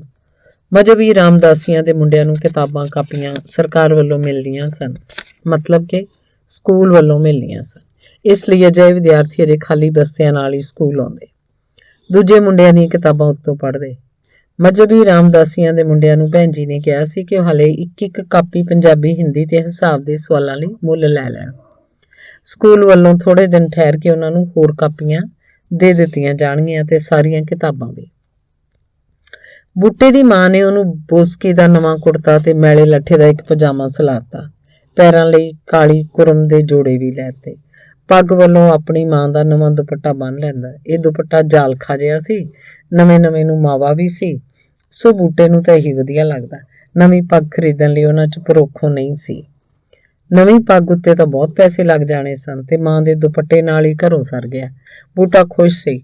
ਦੂਜੇ ਵੱਡੇ ਮੁੰਡਿਆਂ ਦੀ ਦੇਖਾ ਦੇਖੀ ਪੱਗ ਦਾ ਟੂਚ ਕੱਢ ਕੇ ਜਾਂਦਾ, ਤਿੱਖੀ ਨੋਕ ਰੱਖ ਕੇ। ਜਬਰੇ ਨੂੰ ਬੂਟੇ ਦੇ ਪੜ੍ਹਨ ਦਾ ਬਹੁਤ ਚਾਅ ਸੀ। ਮੁਖਤਿਆਰ ਤਾਂ ਬੇਹੱਦ ਹੀ ਖੁਸ਼ ਸੀ ਕਿ ਉਹਦਾ ਪੁੱਤ ਸਕੂਲ ਪੜ੍ਹਨ ਜਾਂਦਾ, ਸਰਦਾਰਾਂ ਦੇ ਕਾਕਿਆਂ ਵਾਂਗ ਤੁਰਦਾ। ਜਬਰਾ ਸੋਚਦਾ ਬੂਟਾ 7 ਸਾਲਾਂ ਨੂੰ 10ਵੀਂ ਜਮਾਤ ਪਾਸ ਕਰ ਜਾਏਗਾ। 10ਵੀਂ ਪਾਸ ਕਰਨ ਬਾਅਦ ਉਹ ਕਿਧਰੇ ਸਰਕਾਰੀ ਨੌਕਰੀ ਚੜ੍ਹਕ ਜਾਏਗਾ। ਬੂਟਾ ਸਰਕਾਰੀ ਨੌਕਰੀ ਤੇ ਹੋ ਗਿਆ ਤਾਂ ਉਹ ਘਰ ਦੀ ਸਾਰੀ ਕਬੀਲਦਾਰੀ ਸੰਭਾਲ ਲਏਗਾ। ਜਬਰਾ ਸੁਪਨੇ ਲੈਂਦਾ ਕਿ ਜਦੋਂ ਬੂਟਾ ਘਰ ਤਨਖਾਹ ਲਿਆਉਣ ਲੱਗ ਪਿਆ ਤਾਂ ਉਹ ਆਪ ਸੜਕ ਦੀ ਬੇਲਦਾਰੀ ਛੱਡ ਦੇਗਾ, ਮੌਜਾਂ ਨਾਲ ਘਰ ਬੈਠਿਆ ਕਰੇਗਾ, ਇੱਕ ਮੱਝ ਰੱਖ ਛੱਡਿਆ ਕਰੇਗਾ, ਮੱਝ ਦੀ ਸੇਵਾ ਸੰਭਾਲੋ ਹੀ ਉੱਤੇ ਹੀ ਰਹੇਗਾ ਤੇ ਬੂਟੇ ਨੂੰ ਵਿਆਹ ਲਏਗਾ। ਸਾਰਾ ਟੱਬਰ ਮੱਝ ਦਾ ਡੱਕਵਾਂ ਦੁੱਧ ਪੀਏਗਾ ਤੇ ਮੱਖਣੀ ਖਾਏਗਾ। ਸਾਰੇ ਰੰਗ ਭਾਗ ਲੱਗ ਜਾਣਗੇ। ਉਹ ਸਮਝਦਾ ਬਸ ਹੁਣੇ 7-8 ਸਾਲ ਦੀ ਔਖਿਆਈ ਹੈ। ਇਹਨਾਂ 3 ਸਾਲਾਂ 'ਚ ਕਰਮ ਸਿੰਘ ਦਾ ਉਹਨੇ 1 ਪੈਸਾ ਵੀ ਨਹੀਂ ਮੋੜਿਆ। 6 ਮਹੀਨਿਆਂ ਪਿੱਛੋਂ ਕਰਮ ਸਿੰਘ ਹਿਸਾਬ ਕਰਦਾ, ਵਿਆਜ ਦੇ ਪੈਸੇ ਲੱਗ ਕੇ ਰਕਮ ਵੱਧ ਜਾਂਦੀ। ਜਬਰਾ ਚੁੱਪ ਕੀਤਾ ਹੀ ਗੂਠਾ ਲਾ ਦਿੰਦਾ। ਹਿਸਾਬ ਕਰਨ ਵਾਲੇ ਕਰਮ ਸਿੰਘ ਮਲਵੀ ਜੀ ਜੀਭ ਨਾਲ ਕਹਿੰਦਾ, ਜਬਰ ਸਿਆਂ, ਵਿਆਜ ਦੀ ਰਕਮ ਤਾਂ ਮੋੜ ਦਿਆ ਕਰ, ਅਸਲ ਰਕਮ ਜਦੋਂ ਹੋਈ ਉਦੋਂ ਤਾਰਤੀ। ਜਬਰਾ ਖੁੱਸੇ ਹੌਸਲੇ ਨਾਲ ਜਵਾਬ ਦਿੰਦਾ, ਰਕਮ ਤਾਂ ਜਦੋਂ ਮੋੜੀ ਸਰਦਾਰ ਜੀ, ਹੁਣ ਇਕੱਠੀ ਮੋੜਾਂਗੇ, ਬਸ ਦੰਦਾਂ 'ਚ ਜੀਭ ਹੈ, ਸਭ ਲਾ ਦਿਆਂਗੇ। ਉਹ ਬਹੁਤ ਕੋਸ਼ਿਸ਼ ਕਰਦਾ ਕਿ ਕਰਮ ਸਿੰਘ ਦਾ ਪੈਸਾ ਕਿਵੇਂ ਨਾ ਕਿਵੇਂ ਮੋੜਤਾ ਜਾਏ। ਇਹ ਤਾਂ ਵੱਧਦਾ ਹੀ ਵੱਧਦਾ ਜਾ ਰਿਹਾ। ਇੱਕ ਦਿਨ ਅਜਿਹਾ ਆਏਗਾ ਜਦੋਂ ਉਹ ਇੰਨੀ ਰਕਮ ਮੋੜਨ ਲਈ ਸੋਚ ਤੱਕ ਨਹੀਂ ਸਕੇਗਾ। ਉਹਨੂੰ ਚੰਗਾ ਭਲਾ ਪਤਾ ਸੀ ਵੀ ਕਰਮ ਸਿੰਘ ਜਾਣਬੁੱਝ ਕੇ ਰਕਮ ਵਧਾ ਰਿਹਾ, ਇਕੱਲਾ ਵਿਆਜ ਮੋੜਨ ਲਈ ਤਾਂ ਉਹ ਐਵੇਂ ਸੁਲਾਹ ਮਾਰਿਆ ਕਰਦਾ ਹੈ। ਇਹੀ ਲੁੱਟਣ ਖਾਣ ਦੇ ਢੰਗ ਹੁੰਦੇ ਨੇ ਇਹਨਾਂ ਲੋਕਾਂ ਦੇ। ਜਵਾਲਾ ਸ਼ਾਹ ਤੇ ਕਰਮ ਸਿੰਘ ਵਿੱਚ ਭੋਰਾ ਵੀ ਫਰਕ ਨਹੀਂ। 3 ਸਾਲਾਂ 'ਚ ਦੁੱਗਣੇ ਪੈਸੇ ਹੋ ਗਏ ਸਨ। ਵਿਆਜ ਲੱਗਦਾ ਤੇ ਅਗਲੀ ਵਾਰ ਪਹਿਲੀ ਰਕਮ ਅਸਲ ਰਕਮ ਗਿਣ ਲਈ ਜਾਂਦੀ। ਇਸ ਵੱਧ ਰਹੀ ਰਕਮ ਦਾ ਝੋਰਾ ਜਬਰੇ ਦੇ ਹੱਡਾਂ ਨੂੰ ਲੱਕੜ ਦੇ ਘੁਣ ਵਾਂਗ ਖਾ ਰਿਹਾ ਸੀ। ਹੋਰ ਕੋਈ ਕਮਾਈ ਹੈ ਨਹੀਂ ਸੀ, ਬਸ ਇੱਕ ਸੜਕ ਹੀ ਸੜਕ ਸੀ। ਸੜਕ ਦੀ ਤਨਖਾਹ ਹੁੰਦੀ ਤੇ ਉਹਨਾਂ ਦਾ ਜੂਨ ਗੁਜ਼ਾਰਾ ਜਿਹਾ ਹੋਈ ਜਾਂਦਾ। ਵੱਧ ਤੋਂ ਵੱਧ ਬੂਟੇ ਦੀ ਮਾਂ ਪਿੰਡ 'ਚ ਜ਼ਿਮੀਂਦਾਰਾਂ ਦੇ ਘਰਾਂ ਦਾ ਕੰਮ ਕਰ ਆਉਂਦੀ ਤੇ ਨਿੱਕ ਸੁੱਕ ਜਿਹਾ ਮਿਲ ਜਾਂਦਾ। ਕੋਈ ਆਟਾ ਦੇ ਦਿੰਦਾ, ਕੋਈ ਦਾਣੇ, ਕੋਈ ਗੁੜ, ਕੋਈ ਘਰ ਦੇ 4 ਰੁਪਏ ਵੀ। ਛੱਤਾਂ ਨੂੰ ਤਲੀਆਂ ਦੇਣ, ਕੰਧਾਂ ਉੱਤੇ ਪਾਂਡੂ ਦਾ ਪਰੋਲਾ, ਮਿੱਟੀ ਦੇ ਚੁੱਲ੍ਹੇ ਹਾਰੇ, ਚਾਪੜ ਕੰਧੋਲੀਆਂ ਤੇ ਗੁਹਾਰਿਆਂ ਦਾ ਸਾਰਾ ਕੰਮ ਉਹ ਕਰਦੀ। ਉਹਨੂੰ ਇੱਕੋ ਹੌਸਲਾ ਸੀ ਕਿ ਉਹਦਾ ਪੁੱਤ ਪੜ੍ਹ ਰਿਹਾ, 10ਵੀਂ ਜਮਾਤ ਪਾਸ ਕਰਕੇ ਕੋਈ ਸਰਕਾਰੀ ਨੌਕਰੀ ਲਏਗਾ। ਜਬਰੇ ਵਾਂਗ ਉਹ ਵੀ ਸੋਚਦੀ ਕਿ ਜਦੋਂ ਉਹਦਾ ਬੂਟਾ ਕਿਸੇ ਸਰਕਾਰੀ ਨੌਕਰੀ ਤੇ ਹੋ ਗਿਆ ਤੇ ਵਿਆਹਿਆ ਗਿਆ, ਉਹਦੇ ਘਰ ਨੂੰ ਆ ਗਈ, ਤਾਂ ਉਹ ਲੋਕਾਂ ਦੇ ਘਰਾਂ ਦਾ ਇਹ ਗੋਲਾ ਧੰਦਾ ਛੱਡ ਦੇਣਗੇ। ਆਪਣੀ ਨੂੰਹ ਤੋਂ ਇਹ ਕੰਮ ਬਿਲਕੁਲ ਨਹੀਂ ਕਰਵਾਏਗੀ। ਇਹ ਕਿਤੇ ਸੌਖਾ ਕੰਮ ਥੋੜ੍ਹਾ ਸੀ। ਆਪਣੇ ਘਰ ਦਾ ਰੋਟੀ ਟੁੱਕ ਨਿਬੇੜ ਕੇ ਉਹ ਛੇਤੀ ਲੋਕਾਂ ਦੇ ਘਰਾਂ 'ਚ ਜਾਂਦੀ ਤੇ ਮਸ਼ੀਨ ਵਾਂਗ ਕੰਮ ਕਰਨ ਲੱਗਦੀ। ਉਹਦਾ ਸਿਰ ਦੁਖਦਾ ਹੁੰਦਾ, ਵੱਖੀ 'ਚ ਦਰਦ ਹੁੰਦਾ ਤਾਂ ਉਂਝ ਹੀ ਕਿਵੇਂ ਨਾ ਕਿਵੇਂ ਚਿੱਤ ਢਿੱਲਾ ਹੁੰਦਾ। ਉਹ ਅਗਲੇ ਦੇ ਘਰੋਂ ਬਸ ਤੱਤੀ ਚਾਹ ਪੀਂਦੀ ਤੇ ਕੰਮ ਨੂੰ ਜੁੱਟ ਜਾਂਦੀ। ਅੰਗ 12ਵਾਂ। ਇਸ ਵਾਰ ਹਾੜੀ ਨੂੰ ਹਿਸਾਬ ਕਰਨ ਲਈ ਕਰਮ ਸਿੰਘ ਨੇ ਜਬਰੇ ਨੂੰ ਚਰਨੀ ਦੀ ਹੱਟ ਉੱਤੇ ਬੁਲਾਇਆ। ਹਿਸਾਬ ਕਰਨ ਤੋਂ ਪਹਿਲਾਂ ਖੁਦ ਵੀ ਜਬਰੇ ਦੇ ਘਰ 3 ਵਾਰੀ ਜਾ ਆਇਆ। ਉਹ ਇੱਕ ਵਾਰ ਵੀ ਨਹੀਂ ਮਿਲਿਆ। ਮੁਖਤਿਆਰ ਉਹੀ ਜਵਾਬ ਸਵਾਲ ਕਰਦੀ, ਕਹਿੰਦੀ ਉਹ ਆਪ ਹੀ ਆਜੂ ਤੁਹਾਡੇ ਕੋਲ, ਜਦੋਂ ਲਏ ਨੇ ਖਰੇ ਦੁੱਧ ਅਰਗੇ ਦੇਣੇ ਹੈ। ਲੇਖਾ ਮਾਵਾਂ ਧੀਆਂ ਦਾ, ਜਿਹੜਾ ਦੇਣਾ ਹੀ ਹੈ, ਰੱਬ ਅੱਗੇ ਜਾਨ ਦੇਣੀ ਹੈ। ਕਰਮ ਸਿੰਘ ਤਾੜ ਕੇ ਕਹਿੰਦਾ, ਐਤਕੀ ਹਿਸਾਬ ਕਰਨ ਨਾਲ ਨਹੀਂ ਸਰਨਾ, ਐਤਕੀ ਥੋੜਾ ਬਹੁਤ ਦਿਓ ਵੀ, ਕੁਛ ਤਾਂ ਹੱਥ ਪੱਲਾ ਝਾੜੋ। ਮੁਖਤਿਆਰੋਂ ਦੇਖਦੀ ਹਰ ਵਾਰ ਉਹਦੀ ਨਿਗਾਹ ਉਹਨਾਂ ਦੇ ਘਰ ਖੜੀ ਤੀਜੇ ਸੂਏ ਸੂਈ ਗਾਂ ਵੱਲ ਉੱਠ ਜਾਂਦੀ। ਗਾਂ ਜਿਹਦੇ ਮਗਰ 2 ਮਹੀਨਿਆਂ ਦਾ ਵੱਛਾ ਸੀ। ਇੱਕ ਤੁਰਦੀ ਫਿਰਦੀ ਅਵਾਰਾ ਵੱਛੀ ਜਬਰੇ ਨੇ ਘਰ ਲਿਆ ਬੰਨੀ। ਸੜਕ ਤੋਂ ਆਉਂਦਾ ਉਹਦੇ ਲਈ ਥੋੜਾ ਮੋਟਾ ਹਰਾ ਉਹ ਕਿਤੋਂ ਨਾ ਕਿਤੋਂ ਲੈ ਆਉਂਦਾ। ਕਿਧਰੋਂ ਤੂੜੀ ਦੀ ਪੰਡ ਵੀ ਵੱਛੀ ਘਰ 'ਚ ਹੀ ਬੰਨੀ ਰਹਿੰਦੀ। ਮੁਖਤਿਆਰ ਧੀਆਂ ਵਾਂਗ ਉਹਦੀ ਪਾਲਣਾ ਕਰਦੀ। 3 ਸੂਏ ਉਹਨਾਂ ਦੇ ਘਰ ਹੀ ਸੂਈ, 3 ਵਾਰ ਬੱਚੇ ਦਿੱਤੇ। ਕਰਮਾਂ ਵਾਲੀ ਗਾਂ ਸੀ। ਪਹਿਲੇ ਦੋਵੇਂ ਬੱਚੇ ਵੀ ਉਹਨਾਂ ਦੇ ਕੋਲ ਹੀ ਸਨ। ਵੱਡਾ ਬੱਚਾ ਤਾਂ ਚੰਗਾ ਏ, ਪੈਸੇ ਵਟਾਊ ਸੀ, ਪੂਰਾ ਵੈੜਕਾ ਬਣ ਗਿਆ। ਜਬਰਾ ਆਥਣੇ ਚਰਨੀ ਦੇ ਹੱਟ ਤੇ ਗਿਆ। ਉਸ ਦਿਨ ਉਹ ਸਦਿਆਂ ਹੀ ਸੜਕ ਤੋਂ ਆ ਗਿਆ ਸੀ। ਮੁਖਤਿਆਰੋਂ ਨੇ ਉਹਨੂੰ ਪੂਰਾ ਤਾੜ ਕੇ ਆਖਿਆ ਸੀ ਕਿ ਉਸ ਦਿਨ ਚਰਨੀ ਦੀ ਹੱਟ ਉੱਤੇ ਆਥਣੇ ਜ਼ਰੂਰ ਜਾਵੇ, ਨਹੀਂ ਤਾਂ ਜੱਟ ਲਾਣ ਤਾਣ ਕਰੇਗਾ। ਕਰਮ ਸਿੰਘ ਪਹਿਲਾਂ ਤਾਂ ਉਹਦਾ ਹਾਲ ਚਾਲ ਜਿਹਾ ਪੁੱਛਣ ਲੱਗਿਆ। ਜਬਰਾ ਦੇਲੀਆਂ ਤੋਂ ਬਾਹਰ ਹੀ ਪੈਰਾਂ ਭਾਰ ਬੈਠਾ ਸੀ। ਕਰਮ ਸਿੰਘ ਬਹੀ ਦੀ ਡੋਰ ਖੋਲਣ ਲੱਗਿਆ ਤਾਂ ਚਰਨੀ ਨੇ ਜਬਰੇ ਨੂੰ ਦੇਲੀ ਤੋਂ ਅੰਦਰ ਆ ਕੇ ਬੈਠਣ ਲਈ ਆਖਿਆ। ਬਹੀ ਖੋਲ ਕੇ ਕਰਮ ਸਿੰਘ ਨੇ ਝਰਨੇ ਮੂਹਰੇ ਰੱਖਤੀ ਤੇ ਕਿਹਾ, ਲੈ ਬਈ ਸੇਠਾ, ਪਿਛਲਾ ਹਿਸਾਬ ਵੀ ਦੱਸ ਦੇ ਇਹਨੂੰ। ਹੁਣ ਤਾਈ ਦਾ ਮੂਰਾ ਪੂਰਾ ਟੋਟਰ ਕਰ ਦੇ, ਇਹਨੂੰ ਸ਼ੱਕ ਨਾ ਰਹਿ ਜੇ ਕੋਈ। ਸ਼ੱਕ ਨੂੰ ਤਾਂ ਕੀ ਆ ਬਾਬਾ ਕਰਮ ਸਿੰਘ, ਜਿੰਨੇ ਬਣ ਗਏ ਠੀਕ ਆ। ਕੱਲੀ ਟਿੰਗਾ ਕੋਈ ਸਹਾਰਾ ਹੁੰਦਾ ਤਾਂ ਇੱਥੇ ਤਾਈਂ ਕਾਹਨੂੰ ਪਹੁੰਚਦੀ ਗੱਲ। ਤੇਰੇ ਵੀ ਬਈ ਸ਼ਾਬਾਸ਼, ਇੰਨੇ ਸਾਲ ਜਰਾਂਦ ਰੱਖੀ, ਥੋੜਾ ਚਿਰ ਹੋਰ ਨੰਗਾ ਦੇ। ਹੁਣ ਜਬਰਾ ਕਹਾਣੀ ਜੀ ਪਾਉਣ ਲੱਗਿਆ। ਹੋਰ ਲਾਂਘਾ ਲੰਘਣ ਦੀ ਖੁਸ਼ੀ ਸੋਚ। ਹੁਣ ਜਬਰ ਸਿਆਂ ਐਤਕੀ ਤਾਂ ਨਵੇੜ ਦੇ ਬਸ। ਆ ਹੁਣ ਸੇਠ ਸਾਹਿਬ ਕਰ ਦਿੰਦਾ, ਤੈਨੂੰ ਦੱਸ ਦਿੰਦਾ। ਤੈਨੂੰ ਦੱਸ ਦਿੰਦਾ ਡੱਕੋ ਡਾਲ। ਐਤਕੀ ਤਾਂ ਕਿਵੇਂ ਕਰ, ਔਖਾ ਹੋ ਸਕਾਲਾ ਹੋ। ਮੈਂ ਤਾਂ ਬਿਆਨਾ ਫੜਾਈ ਬੈਠਾ, ਭੋਏ ਦਾ ਸੌਦਾ ਹੋ ਗਿਆ। ਰਕਮ ਇਕੱਠੀ ਕਰਨੀ ਹੈ, ਨਹੀਂ ਤਾਂ ਐਵੇਂ ਕਹਿਣਾ ਨਹੀਂ ਸੀ ਮੈਂ ਤੈਨੂੰ। ਕਰਮ ਸਿੰਘ ਕਰੜਾ ਹੋ ਕੇ ਕਹਿ ਰਿਹਾ ਸੀ। ਉਹਦੀ ਗੱਲ ਖਚਰੀ ਸੀ, ਜਿਹਨੂੰ ਜਬਰਾ ਸਮਝਦਾ ਸੀ ਤੇ ਨਹੀਂ ਵੀ। ਖੈਰ ਉਹਨੇ ਤਾਂ ਰਕਮ ਦੇਣੀ ਸੀ, ਇਹ ਦਿੱਤੇ ਬਗੈਰ ਤਾਂ ਖੜਾ ਨਹੀਂ ਛੁੱਟਣਾ ਸੀ। ਚਰਨੇ ਨੇ ਹਿਸਾਬ ਕੀਤਾ ਤੇ ਠੋਕ ਵਜਾ ਕੇ ਦੱਸਿਆ ਕਿ ਸਣੇ ਵਿਆਜ ਹੁਣ ਤੱਕ ਕੁੱਲ 600 ਰੁਪਇਆ ਬਣਦਾ। ਜਬਰੇ ਦਾ ਮੂੰਹ ਖੁੱਲੇ ਦਾ ਖੁੱਲਾ ਰਹਿ ਗਿਆ, ਜਿਵੇਂ ਚਰਨੀ ਨੇ ਝੂਠ ਮਾਰਿਆ ਹੋਵੇ। ਉਹ ਹੈਰਾਨ ਹੋਇਆ ਕਿ ਥੋੜੇ ਦਿਨਾਂ 'ਚ ਇਹ ਤਾਂ ਦੁੱਗਣੀ ਰਕਮ ਹੋ ਗਈ। ਉਹਨੂੰ ਇਹ ਤਾਂ ਚੇਤਾ ਨਹੀਂ ਸੀ ਕਿ ਇਹ ਥੋੜੇ ਦਿਨ 3 ਸਾਲਾਂ ਦਾ ਲੰਬਾ ਅਰਸਾ ਸੀ। ਉਸ ਸਾਲ ਬੂਟਾ ਪਹਿਲੀ ਵਿੱਚ ਦਾਖਲ ਹੋਇਆ ਸੀ ਤੇ ਹੁਣ ਉਹ 4ਥੀ ਜਮਾਤ 'ਚ ਸੀ।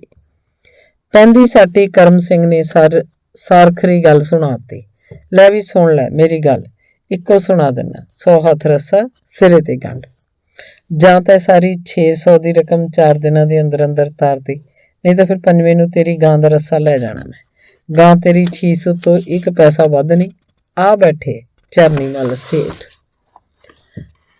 ਕਰਮ ਸਿੰਘ ਦੀ ਗੱਲ ਸੁਣ ਕੇ ਜਬਰੇ ਦੀਆਂ ਪਾਤਲੀਆਂ ਹੇਠ ਚੰਗਿਆੜੇ ਬਲਣ ਲੱਗ ਪਏ। ਗਾਂ ਉਹਨਾਂ ਨੇ ਧੀਆਂ ਵਾਂਗ ਪਾਲੀ ਸੀ। ਉਹਨੂੰ ਲੱਗਿਆ ਜਿਵੇਂ ਕਰਮ ਸਿੰਘ ਨੇ ਉਹਦੀ ਧੀ ਨੂੰ ਕੁਝ ਕਹਿਤਾ ਹੋਵੇ। ਇਹ ਗਾਂ ਤਾਂ ਉਹਨਾਂ ਦੇ ਘਰ ਦਾ ਬੰਨ ਸੀ, ਇਹ ਗਾਂ ਤਾਂ ਉਹਨਾਂ ਦੇ ਘਰ ਦਾ ਸ਼ਿੰਗਾਰ ਸੀ। ਸਾਰਾ ਦਿਨ ਦੁੱਧ ਬਾਫਰ ਰਹਿੰਦਾ, ਰਾਤ ਨੂੰ ਥੋੜਾ ਥੋੜਾ ਪੀ ਵੀ ਲੈਂਦਾ। ਬੂਟਾ ਇਸੇ ਦੁੱਧ ਸਹਾਰੇ ਹੁੰਦੜ ਹੇਲ ਹੁੰਦਾ ਜਾ ਰਿਹਾ ਸੀ, ਨਹੀਂ ਤਾਂ ਜ਼ਿਮੀਂਦਾਰਾਂ ਦੇ ਘਰਾਂ ਵਾਂਗ ਉਹਨੂੰ ਕਿਹੜੀਆਂ ਧਰੀਆਂ ਪਈਆਂ ਸਨ ਮੱਖਣੀਆਂ। ਬੋਲਿਆ ਨਾ, ਦੱਸ ਫਿਰ ਕਿਵੇਂ ਕਰਨਾ। ਕਰਮ ਸਿੰਘ ਨੇ ਜਿਵੇਂ ਉਹਨੂੰ ਨੀਂਦ 'ਚੋਂ ਜਗਾਇਆ ਹੋਵੇ। ਉਹ ਬੇਸੁੱਧ ਜਿਹਾ ਨੀਵੀਂ ਪਾਈ ਬੈਠਾ ਸੀ। ਚਰਨੀ ਨੇ ਬਹੀ ਉੱਤੇ ਡੋਰ ਵਲੇਟਤੀ। ਜਿਸ ਵੱਖਰੇ ਕਾਗਜ਼ ਉੱਤੇ ਹਿਸਾਬ ਕੀਤਾ ਹੋਵੇ, ਬਹੀ ਦੇ ਵਿੱਚ ਹੀ ਜਬਰੇ ਦੇ ਨਾਮ ਵਾਲੇ ਥਾਂ ਹੀ ਰੱਖ ਦਿੱਤਾ। ਜਬਰਾ ਕੰਨ ਖੁਰਕਣ ਲੱਗਿਆ। ਉਹਨੇ ਮੱਥਾ ਪੂੰਝਿਆ ਤੇ ਮੱਥੇ ਉੱਤੇ ਠੰਡਾ ਮੁੜਕਾ ਸੀ। ਕਰਮ ਸਿੰਘ ਤੇ ਚਰਨੀ ਦੋਵੇਂ ਉਹਦੇ ਵੱਲ ਲਗਾਤਾਰ ਝਾਕੀ ਜਾ ਰਹੇ ਸਨ। ਕਰਮ ਸਿੰਘ ਦੀ ਨਿਗਾਹ ਤਿੱਖੇ ਤੀਰ ਵਾਂਗ ਜਬਰੇ ਦੇ ਲੂਣ ਵਿੰਨ ਰਹੀ ਸੀ। ਖੜਾ ਹੋਣ ਲੱਗੇ ਉਹਨੇ ਮੁਰਦਲਾ ਜਿਹਾ ਜਵਾਬ ਦਿੱਤਾ, ਕੋਈ ਨਹੀਂ, ਮੈਂ ਮੁਖਤਿਆਰੋਂ ਨਾਲ ਸਲਾਹ ਕਰ ਲਾਂ, ਤੜਕੇ ਘਰ ਆਊਂ ਮੈਂ ਤੁਹਾਡੇ। ਘਰ ਕਿੱਥੇ? ਮੈਂ ਤਾਂ ਕੋਠੀ ਬੈਠਾ ਹੂੰ, ਪਿੰਡ ਨਹੀਂ ਰਹਿੰਦਾ ਅੱਜ ਮੈਂ ਤਾਂ ਹੁਣੇ ਤੁਰਨ ਵਾਲਾ। ਕਰਮ ਸਿੰਘ ਨੇ ਕਿਹਾ। ਕੋਠੇ ਕੀ ਦੂਰ ਨੇ? ਆਹ ਖੜੇ ਨੇ ਕੋਠੇ, ਉੱਥੇ ਮੈਂ ਆ ਜਾਊਂ। ਜਬਰਾ ਉੱਥੋਂ ਭੱਜਣ ਲਈ ਕਾਲਾ ਸੀ। ਕਿਵੇਂ ਕਰ ਲੈ, ਤੈਨੂੰ ਇੱਕੋ ਸੁਣਾਤੀ। ਕਰਮ ਸਿੰਘ ਨੇ ਬਹੀ ਨੂੰ ਮੋਢੇ ਵਾਲੇ ਸਮੋਸੇ 'ਚ ਵਲੇਟ ਲਿਆ ਤੇ ਉਹ ਦੁਕਾਨ 'ਚ ਉੱਠ ਕੇ ਜਬਰੇ ਦੇ ਨਾਲ ਹੀ ਹੋ ਗਿਆ। ਰਾਹ 'ਚੋਂ ਨਿੱਕੀਆਂ ਨਿੱਕੀਆਂ ਗੱਲਾਂ ਕਰਦੇ ਤੁਰੇ ਜਾ ਰਹੇ ਸਨ। ਮੁੰਡਾ ਵੀ ਤੇਰਾ ਹੁਣ ਸੁੱਖ ਨਾਲ ਗੱਭਰੂ ਐ, ਝਿਓਰੀ ਦੀ ਭੱਠੀ ਕੋਲ ਖੜਾ ਕੇ ਕਰਮ ਸਿੰਘ ਨੇ ਜਬਰੇ ਨੂੰ ਕਿਹਾ।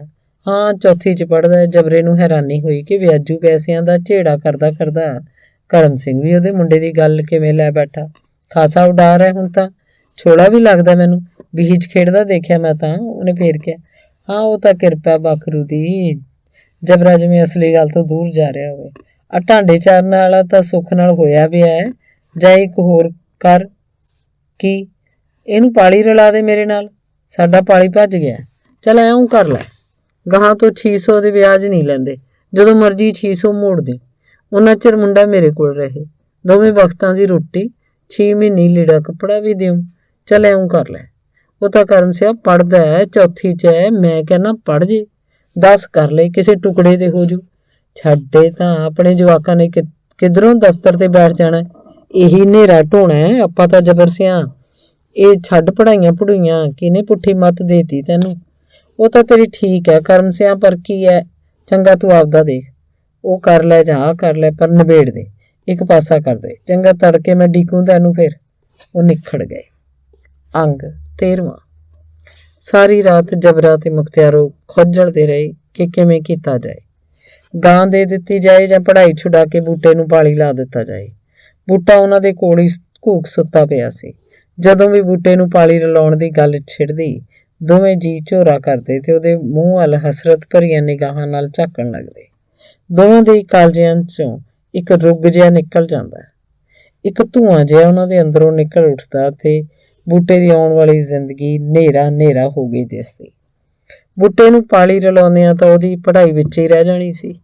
ਇੱਕ ਵਾਰੀ ਹਟਿਆ ਉਹ ਮੁੜ ਕੇ ਕਦੇ ਫੇਰ ਸਕੂਲ ਜਾਂਦਾ, ਫੇਰ ਤਾਂ ਉਹਨੇ ਪਾਲੀ ਰਹਿਣਾ ਸੀ। ਉਹਦੇ 'ਚ ਪਾਲੀ ਮੁੰਡਿਆਂ ਵਾਲੀਆਂ ਆਦਤਾਂ ਪੱਕ ਜਾਣੀਆਂ ਸਨ। ਮੁੜ ਕੇ ਤਾਂ ਉਹਨੂੰ ਸਕੂਲ ਇੱਕ ਫਾਲਤੂ ਚੀਜ਼ ਲੱਗਣੀ ਸੀ। ਫਿਰ ਤਾਂ ਉਹਨੇ ਜ਼ਿਮੀਂਦਾਰਾਂ ਦੇ ਖੇਤਾਂ ਵਿੱਚ ਹੀ ਕੰਮ ਕਰਨਾ ਸੀ, ਖੇਤ ਮਜ਼ਦੂਰੀ ਜਾਂ ਵੱਧ ਤੋਂ ਵੱਧ ਸੀਰੀ ਦਾ ਕੰਮ। ਫਿਰ ਤਾਂ ਇਸੇ ਕੰਮ 'ਚ ਉਹਨੂੰ ਸਾਰੀ ਜ਼ਿੰਦਗੀ ਨਿਕਲ ਕੇ ਜਾਏਗੀ। ਜ਼ਿੰਦਗੀ ਇਸੇ ਕੰਮ 'ਚ ਫਸ ਕੇ ਰਹਿ ਜਾਏਗੀ। ਬੂਟੇ ਨੂੰ ਘਰ ਰੱਖਦੇ ਤੇ ਗਾਂ ਦਾ ਰੱਸਾ ਖੁਲਵਾ ਦਿੰਦੇ ਤਾਂ ਫਿਰ ਦੁੱਧ ਵਾਲੇ ਠੂਠੇ ਵਿੱਚ ਲੱਤ ਵੱਜਦੀ ਸੀ। ਚਾਹ ਦੀ ਟਿੱਪ ਵੱਲੋਂ ਵੀ ਤਰਸਦੇ ਰਹਿ ਜਾਣਾ ਸੀ। ਤੇ ਮੁੱਲ ਦਾ ਦੁੱਧ ਤਾਂ ਨਿਰਾ ਪਾਣੀ ਹੁੰਦਾ ਹੈ। ਗਾਂ ਮਗਰ ਜੋ ਵੱਛਾ ਸੀ 2 ਸਾਲਾਂ ਨੂੰ ਤਾਂ ਉਸ ਵੱਛੇ ਨੇ ਕਿੰਨੇ ਮੁੱਲ ਦਾ ਹੋ ਕੇ ਵਿਕਣਾ ਸੀ। ਜਬਰਾ ਗਿਣਤੀਆਂ ਮਿਣਤੀਆਂ ਜਿਹੀਆਂ ਕਰਦਾ ਰਿਹਾ। 7 ਸਾਲਾਂ ਨੂੰ ਮੁੰਡਾ 10 ਜਮਾਤਾਂ ਪਾਸ ਕਰੇਗਾ। ਫਿਰ ਕੋਈ ਸਿਖਲਾਈ ਦਾ ਕੋਰਸ ਕਰਾਉਣਾ ਪਊਗਾ। ਕੀ ਪਤਾ ਸਿਖਲਾਈ ਦੇ ਕੋਰਸ 'ਚ ਦਾਖਲਾ ਮਿਲੇ ਜਾਂ ਨਾ। ਜੇ ਸਿਖਲਾਈ ਦਾ ਕੋਰਸ ਕਰ ਵੀ ਗਿਆ ਤੇ ਫਿਰ ਨੌਕਰੀ ਉੱਤੇ ਲੱਗਣ ਦਾ ਵੀ ਕੀ ਭਰੋਸਾ। ਅਨੇਕਾਂ ਦੁਨੀਆ ਪੜ੍ਹਾਈਆਂ ਕਰਕੇ ਵਿਹਲੀ ਬੈਠੀ ਰਹੀ। ਜਣੇ ਖਣੇ ਨੂੰ ਨੌਕਰੀ ਕਿੱਥੇ ਮਿਲਦੀ ਹੈ, ਸਿਫਾਰਿਸ਼ ਦਾ ਯੋਗ ਹੈ। ਉਹ ਸੋਚ ਰਿਹਾ ਸੀ 7-8 ਸਾਲ ਤਾਂ ਬਹੁਤ ਲੰਬਾ ਅਰਸਾ ਹੈ। ਉਦੋਂ ਨੂੰ ਤਾਂ ਯੁੱਗ ਬੀਤ ਜਾਏਗਾ, ਉਦੋਂ ਨੂੰ ਤਾਂ ਆਪ ਵੀ ਬੀਤ ਜਾਏਗਾ। ਉਹ ਤਾਂ ਹੁਣੇ ਬੀਤਿਆ ਜਿਹਾ ਰਹਿੰਦਾ ਹੈ। 7-8 ਸਾਲ ਕਿਹਨੂੰ ਆਏ? ਪੁੱਤ ਗੱਭਰੂ ਹੋਣ ਉੱਤੇ ਆਇਆ ਤਾਂ ਉਹਨੂੰ ਕਿਸੇ ਕੰਮ 'ਚ ਪਾਉਣਾ ਹੀ ਠੀਕ ਰਹੇਗਾ। ਪੜ੍ਹਾਈ ਲਈ ਤਾਂ ਇੱਕ ਪੱਕਾ ਜੀਰਾ ਚਾਹੀਦਾ ਹੈ। ਇੰਨਾ ਲੰਮਾ ਸਮਾਂ ਕੌਣ ਉਡੀਕ ਕਰਦਾ ਫਿਰੇਗਾ। ਜਬਰਾ ਤੇ ਮੁਖਤਿਆਰੋ ਫੈਸਲਾ ਜਿਹਾ ਕਰਨ ਲੱਗਦੇ ਕਿ ਬੂਟੇ ਨੂੰ ਹੀ ਸਕੂਲੋਂ ਹਟਾ ਲਿਆ ਜਾਏ ਤੇ ਕਰਮ ਸਿੰਘ ਦੇ ਕੋਠੀ ਉਹਦੀ ਮੱਝਾਂ ਦਾ ਪਾਲੀ ਬਣ ਕੇ ਤੋਰ ਦਿੱਤਾ ਜਾਏ। ਹੁਣੇ ਤੋਂ ਕੰਮ 'ਚ ਪਿਆ ਤਾਂ ਹੀ ਗਾਂ ਦੇ ਕੰਮ ਦਾ ਪੁੱਸ ਪਏਗਾ। ਮੁੱਢ ਤੋਂ ਹੀ ਮੁੰਡਾ ਕਾਮਾ ਹੋਏ ਤਾਂ ਗੱਭਰੂ ਹੋ ਕੇ ਪੂਰਾ ਕਰਿੰਦਾ ਬਣ ਜਾਏਗਾ। ਪਰ ਉਹਨਾਂ ਦੇ ਮਨ ਵਿਚਲਾ ਕੋਈ ਸੁਪਨਾ ਉਹਨਾਂ ਦੇ ਫੈਸਲੇ ਨੂੰ ਮੋੜਾ ਦੇ ਜਾਂਦਾ। ਬਿਜਲੀ ਦੀ ਲਿਸ਼ਕ ਵਰਗਿਆ ਇੱਕ ਝਲਕਾਰਾ ਉਹਨਾਂ ਦੀਆਂ ਅੱਖਾਂ ਅੱਗੇ ਆ ਲਟਕਦਾ। ਛੱਪੜੀ ਵਿਹੜੇ ਦੇ ਹੋਰ ਮੁੰਡੇ ਕਿਵੇਂ ਫੁਰਨ ਸਕੂਲਾਂ 'ਚ ਪੜ੍ਹਦੇ ਜਾ ਰਹੇ ਸਨ। ਕੋਈ 8ਵੀਂ 'ਚ, ਕੋਈ 10ਵੀਂ 'ਚ ਪੜ੍ਹਦਾ ਸੀ। ਮੁੰਡੇ ਨੌਕਰੀਆਂ ਉੱਤੇ ਵੀ ਲੱਗੇ ਹੋਏ ਸਨ। ਕੁਛ ਨੂੰ ਲੱਗਣ ਦੀ ਆਸ ਸੀ। ਨੌਕਰੀ ਦਾ ਕਿੰਨਾ ਸੁੱਖ ਹੁੰਦਾ। ਮੀਂਹ ਜਾਏ, ਹਨੇਰੀ ਜਾਏ, ਵੱਧੀ ਰੁੱਧੀ ਤਨਖਾਹ ਜੇਬ 'ਚ ਆ ਪੈਂਦੀ ਹੈ। ਕਿੰਨੀ ਸ਼ਾਹੀ ਠਾਠ ਹੈ। ਪੜ੍ਹਾਈ ਨਾਲ ਤਾਂ ਬੰਦੇ ਦਾ ਜੀਵਨ ਸੁਧਰ ਜਾਂਦਾ ਹੈ। ਕਮੀਆਂ ਕਮੀਣਾਂ ਦੇ ਮੁੰਡੇ ਤਾਂ ਇਸ ਤਰ੍ਹਾਂ ਦਾ ਸਰਦਾਰੀ ਜੀਵਨ ਬਤੀਤ ਕਰਨ ਲੱਗਦੇ ਆ। ਪੜ੍ਹਿਆ ਲਿਖਿਆਂ ਦੀ ਤਾਂ ਗੱਲ ਹੀ ਹੋਰ ਹੁੰਦੀ ਹੈ। ਪੜ੍ਹਿਆ ਲਿਖਿਆਂ ਦੀ ਤਾਂ ਟੌਰ ਹੀ ਹੋਰ ਹੁੰਦੀ ਹੈ। ਜਬਰਾ ਝੂਰਦਾ, ਪਰ ਉਹਦੇ ਮੁੰਡੇ ਦੇ ਕਰਮਾਂ 'ਚ ਸਰਦਾਰੀ ਜੀਵਨ ਕਿੱਥੇ। ਉਹਦਾ ਬਾਪ ਨਰਕ ਭੋਗਦਾ ਮਰ ਗਿਆ। ਉਹਨੇ ਆਪ ਸਾਰੀ ਉਮਰ ਨਰਕ ਭੋਗਿਆ ਤੇ ਹੁਣ ਉਹਦਾ ਬੂਟਾ। ਅੱਧੀ ਰਾਤ ਦੇ ਉੱਤੋਂ ਦਾ ਸਮਾਂ ਹੋ ਗਿਆ ਸੀ। ਉਹ ਮੰਜੀਆਂ ਉੱਤੇ ਉੱਕ ਵਾਂਗ ਬੈਠੇ ਸਨ। ਉਹਨਾਂ ਦੀ ਨੀਂਦ ਪਤਾ ਨਹੀਂ ਕਿੱਧਰ ਖੰਭ ਲਾ ਕੇ ਉੱਡ ਗਈ। ਜਬਰਾ ਗੱਲ ਕਰਦਾ ਤਾਂ ਮੁਖਤਿਆਰੋ ਹੁੰਗਾਰਾ ਭਰਦੀ। ਮੁਖਤਿਆਰੋ ਕੋਈ ਗੱਲ ਕਰਦੀ ਤਾਂ ਜਬਰਾ ਹੁੰਗਾਰਾ ਭਰਦਾ। ਉਹ ਕਿਸੇ ਵੀ ਸਿਰੇ ਨਾ ਪਹੁੰਚਦੇ ਤੇ ਅਖੀਰ ਆਪਣੀ ਕਿਸਮਤ ਉੱਤੇ ਲਾਹਣਤਾਂ ਪਾਉਣ ਲੱਗਦੇ। ਰੱਬ ਨੇ ਉਹਨਾਂ ਦੇ ਕਿਹੋ ਜਿਹੇ ਲੇਖ ਲਿਖ ਦਿੱਤੇ। ਉਹ ਕਿਸ ਤਰ੍ਹਾਂ ਦੀ ਜੂਨ 'ਚ ਪਏ ਹੋਏ ਸਨ ਤੇ ਹਨੇਰਾ ਢੋ ਰਹੇ ਸਨ। ਇੱਕ ਦਿਨ ਵੀ ਉਹਨਾਂ ਨੇ ਕਦੇ ਸੁੱਖ ਦਾ ਨਹੀਂ ਦੇਖਿਆ। ਉਹ ਚਾਹੁੰਦੇ ਸਨ ਆਪ ਤਾਂ ਉਹਨਾਂ ਦੀ ਬੀਤ ਗਈ ਸੋ ਬੀਤ ਗਈ। ਉਹਨਾਂ ਦਾ ਮੁੰਡਾ ਤਾਂ ਚੱਜ ਦਾ ਜੀਵਨ ਬਤੀਤ ਕਰੇ। ਉਹ ਤਾਂ ਪਸ਼ੂਆਂ ਵਾਲੇ ਜੀਵਨ 'ਚੋਂ ਨਿਕਲ ਬਾਹਰ ਆਵੇ। ਦੁਚਿੱਤੀ ਜਿਹੀ ਦੀਆਂ ਗੱਲਾਂ ਕਰਦੇ ਉਹ ਬੈਠੇ ਬਿਠਾਏ ਮੰਜੀਆਂ ਤੇ ਟੇਢੇ ਹੋ ਗਏ। ਰਾਤ ਦਾ ਪਿਛਲਾ ਪਹਿਰ ਗੁਜ਼ਰ ਰਿਹਾ ਸੀ। ਫਿਰ ਉਹਨਾਂ ਦੀਆਂ ਅੱਖਾਂ ਮਿਟਣ ਲੱਗੀਆਂ। ਪਤਾ ਨਹੀਂ ਉਹ ਕਿਹੜੇ ਵੇਲੇ ਚੁੱਪ ਹੋ ਗਏ। ਅੰਗ 14ਵਾਂ। ਦੂਜੇ ਦਿਨ ਸਦਿਆਂ ਹੀ ਬੂਟੇ ਨੂੰ ਨਾਲ ਲੈ ਕੇ ਜਬਰਾ ਘਰੋਂ ਤੁਰ ਪਿਆ। ਪਰ ਉਹਦੀ ਠੁੱਸ ਨੂੰ ਦੇਖ ਕੇ ਉਹਦਾ ਆਪਣਾ ਮਨ ਵੀ ਡਿਗੂ ਕਰ ਰਿਹਾ ਸੀ। ਬੂਟੇ ਦਾ ਚਿਹਰਾ ਲਮਕਿਆ ਹੋਇਆ ਸੀ, ਉਹਦੀਆਂ ਅੱਖਾਂ ਡੁੱਬੀਆਂ ਹੋਈਆਂ ਦਿਸਦੀਆਂ ਸਨ। ਉਹ ਹੌਲੀ-ਹੌਲੀ ਤੁਰ ਰਿਹਾ ਸੀ। 5-7 ਕਦਮ ਚੱਲਣ ਬਾਅਦ ਹੀ ਜਬਰਾ ਬੂਟੇ ਨੂੰ ਆਪਣੇ ਨਾਲ ਰਲਾਉਂਦਾ, ਪਰ ਉਹ ਫੇਰ ਪਿੱਛੇ ਰਹਿ ਜਾਂਦਾ। ਆਪਣੇ ਨਾਲ ਰਲਾਉਣ ਨੂੰ ਉਹਨੇ ਤੇਜ਼ ਪੈਰ ਪੁੱਟਣ ਲਈ ਕਦੇ-ਕਦੇ ਜਬਰਾ ਗਾਲ ਵੀ ਕੱਢਦਾ, ਖਿਝ ਉੱਠਦਾ, ਪਰ ਕਦੇ ਪੁਚਕਾਰਦਾ ਵੀ, ਪੁੱਤ-ਪੁੱਤ ਕਰਨ ਲੱਗਦਾ। ਜਬਰਾ ਸੋਚਦਾ, ਹਾਲੇ ਇਹਦੀ ਉਮਰ ਹੀ ਕੀ ਹੈ, ਮੱਝਾਂ ਚਾਰਨ ਦੀ ਉਮਰ ਤਾਂ ਅਜੇ ਹੋਈ ਨਹੀਂ, ਬਹੁਤ ਨਿਆਣਾ ਹੈ, ਅਜੇ ਤਾਂ ਇਹ ਮਸਾਂ 9 ਸਾਲਾਂ ਦਾ ਹੋਇਆ। ਕਿੰਨਾ ਮਾਸੂਮ ਚਿਹਰਾ, ਨਿੱਕੇ-ਨਿੱਕੇ ਹੱਥ ਪੈਰ, ਡੱਕਿਆਂ ਵਰਗੀਆਂ ਪਤਲੀਆਂ ਲੱਤਾਂ, ਬਾਹਾਂ ਮਲੂਕ ਜੀ ਜਿੰਦੜੀ। ਇਸ ਸਮੇਂ ਉਹਨੂੰ ਆਪਣਾ ਪੁੱਤਰ ਬਹੁਤ ਕਮਜ਼ੋਰ ਲੱਗ ਰਿਹਾ ਸੀ। ਉਹ ਝੂਰਦਾ, ਕਿੱਥੋਂ ਨਿੱਕੀ ਜੀ ਜਾਨ ਕੰਡਿਆਂ ਦੀ ਵਾੜ 'ਚ ਦੇਤੀ। ਜ਼ਿਮੀਂਦਾਰਾ ਕੰਮ ਤਾਂ ਕੰਡਿਆਂ ਦੀ ਵਾੜ ਹੈ, ਕਿਵੇਂ ਸਹਾਰੇਗਾ ਜੇਠ ਹਾੜ ਦੀ ਧੁੱਪ। ਬੂਟੇ ਦੇ ਤੇੜ ਪਾਈ ਨੀਲੀ ਨਿੱਕਰ ਜਬਰੇ ਨੂੰ ਬਹੁਤ ਸੋਹਣੀ ਲੱਗ ਰਹੀ ਸੀ। ਘਰ ਦੀ ਖੱਡੀ ਤੇ ਬੁਣੇ ਮੋਟੇ ਖੱਦਰ ਦਾ ਦੂਜੀ ਧੋ ਪਾਇਆ ਕੁੜਤਾ ਖਾਸਾ ਚਿੱਟਾ ਦਿਸਦਾ। ਮੁੰਨੇ ਸਿਰ ਦੇ ਉਂਗਲ ਕਰਚਿਆਂ ਉੱਤੇ ਉਹ ਆਪਣੀ ਮਾਂ ਦਾ ਨਵਾਂ ਨਕੋਰ ਜਾਲਖੀ ਮਲਮਲ ਦਾ ਪਿਆਜ਼ੀ ਦੁਪੱਟਾ ਬੰਨ ਲਿਆਇਆ ਸੀ।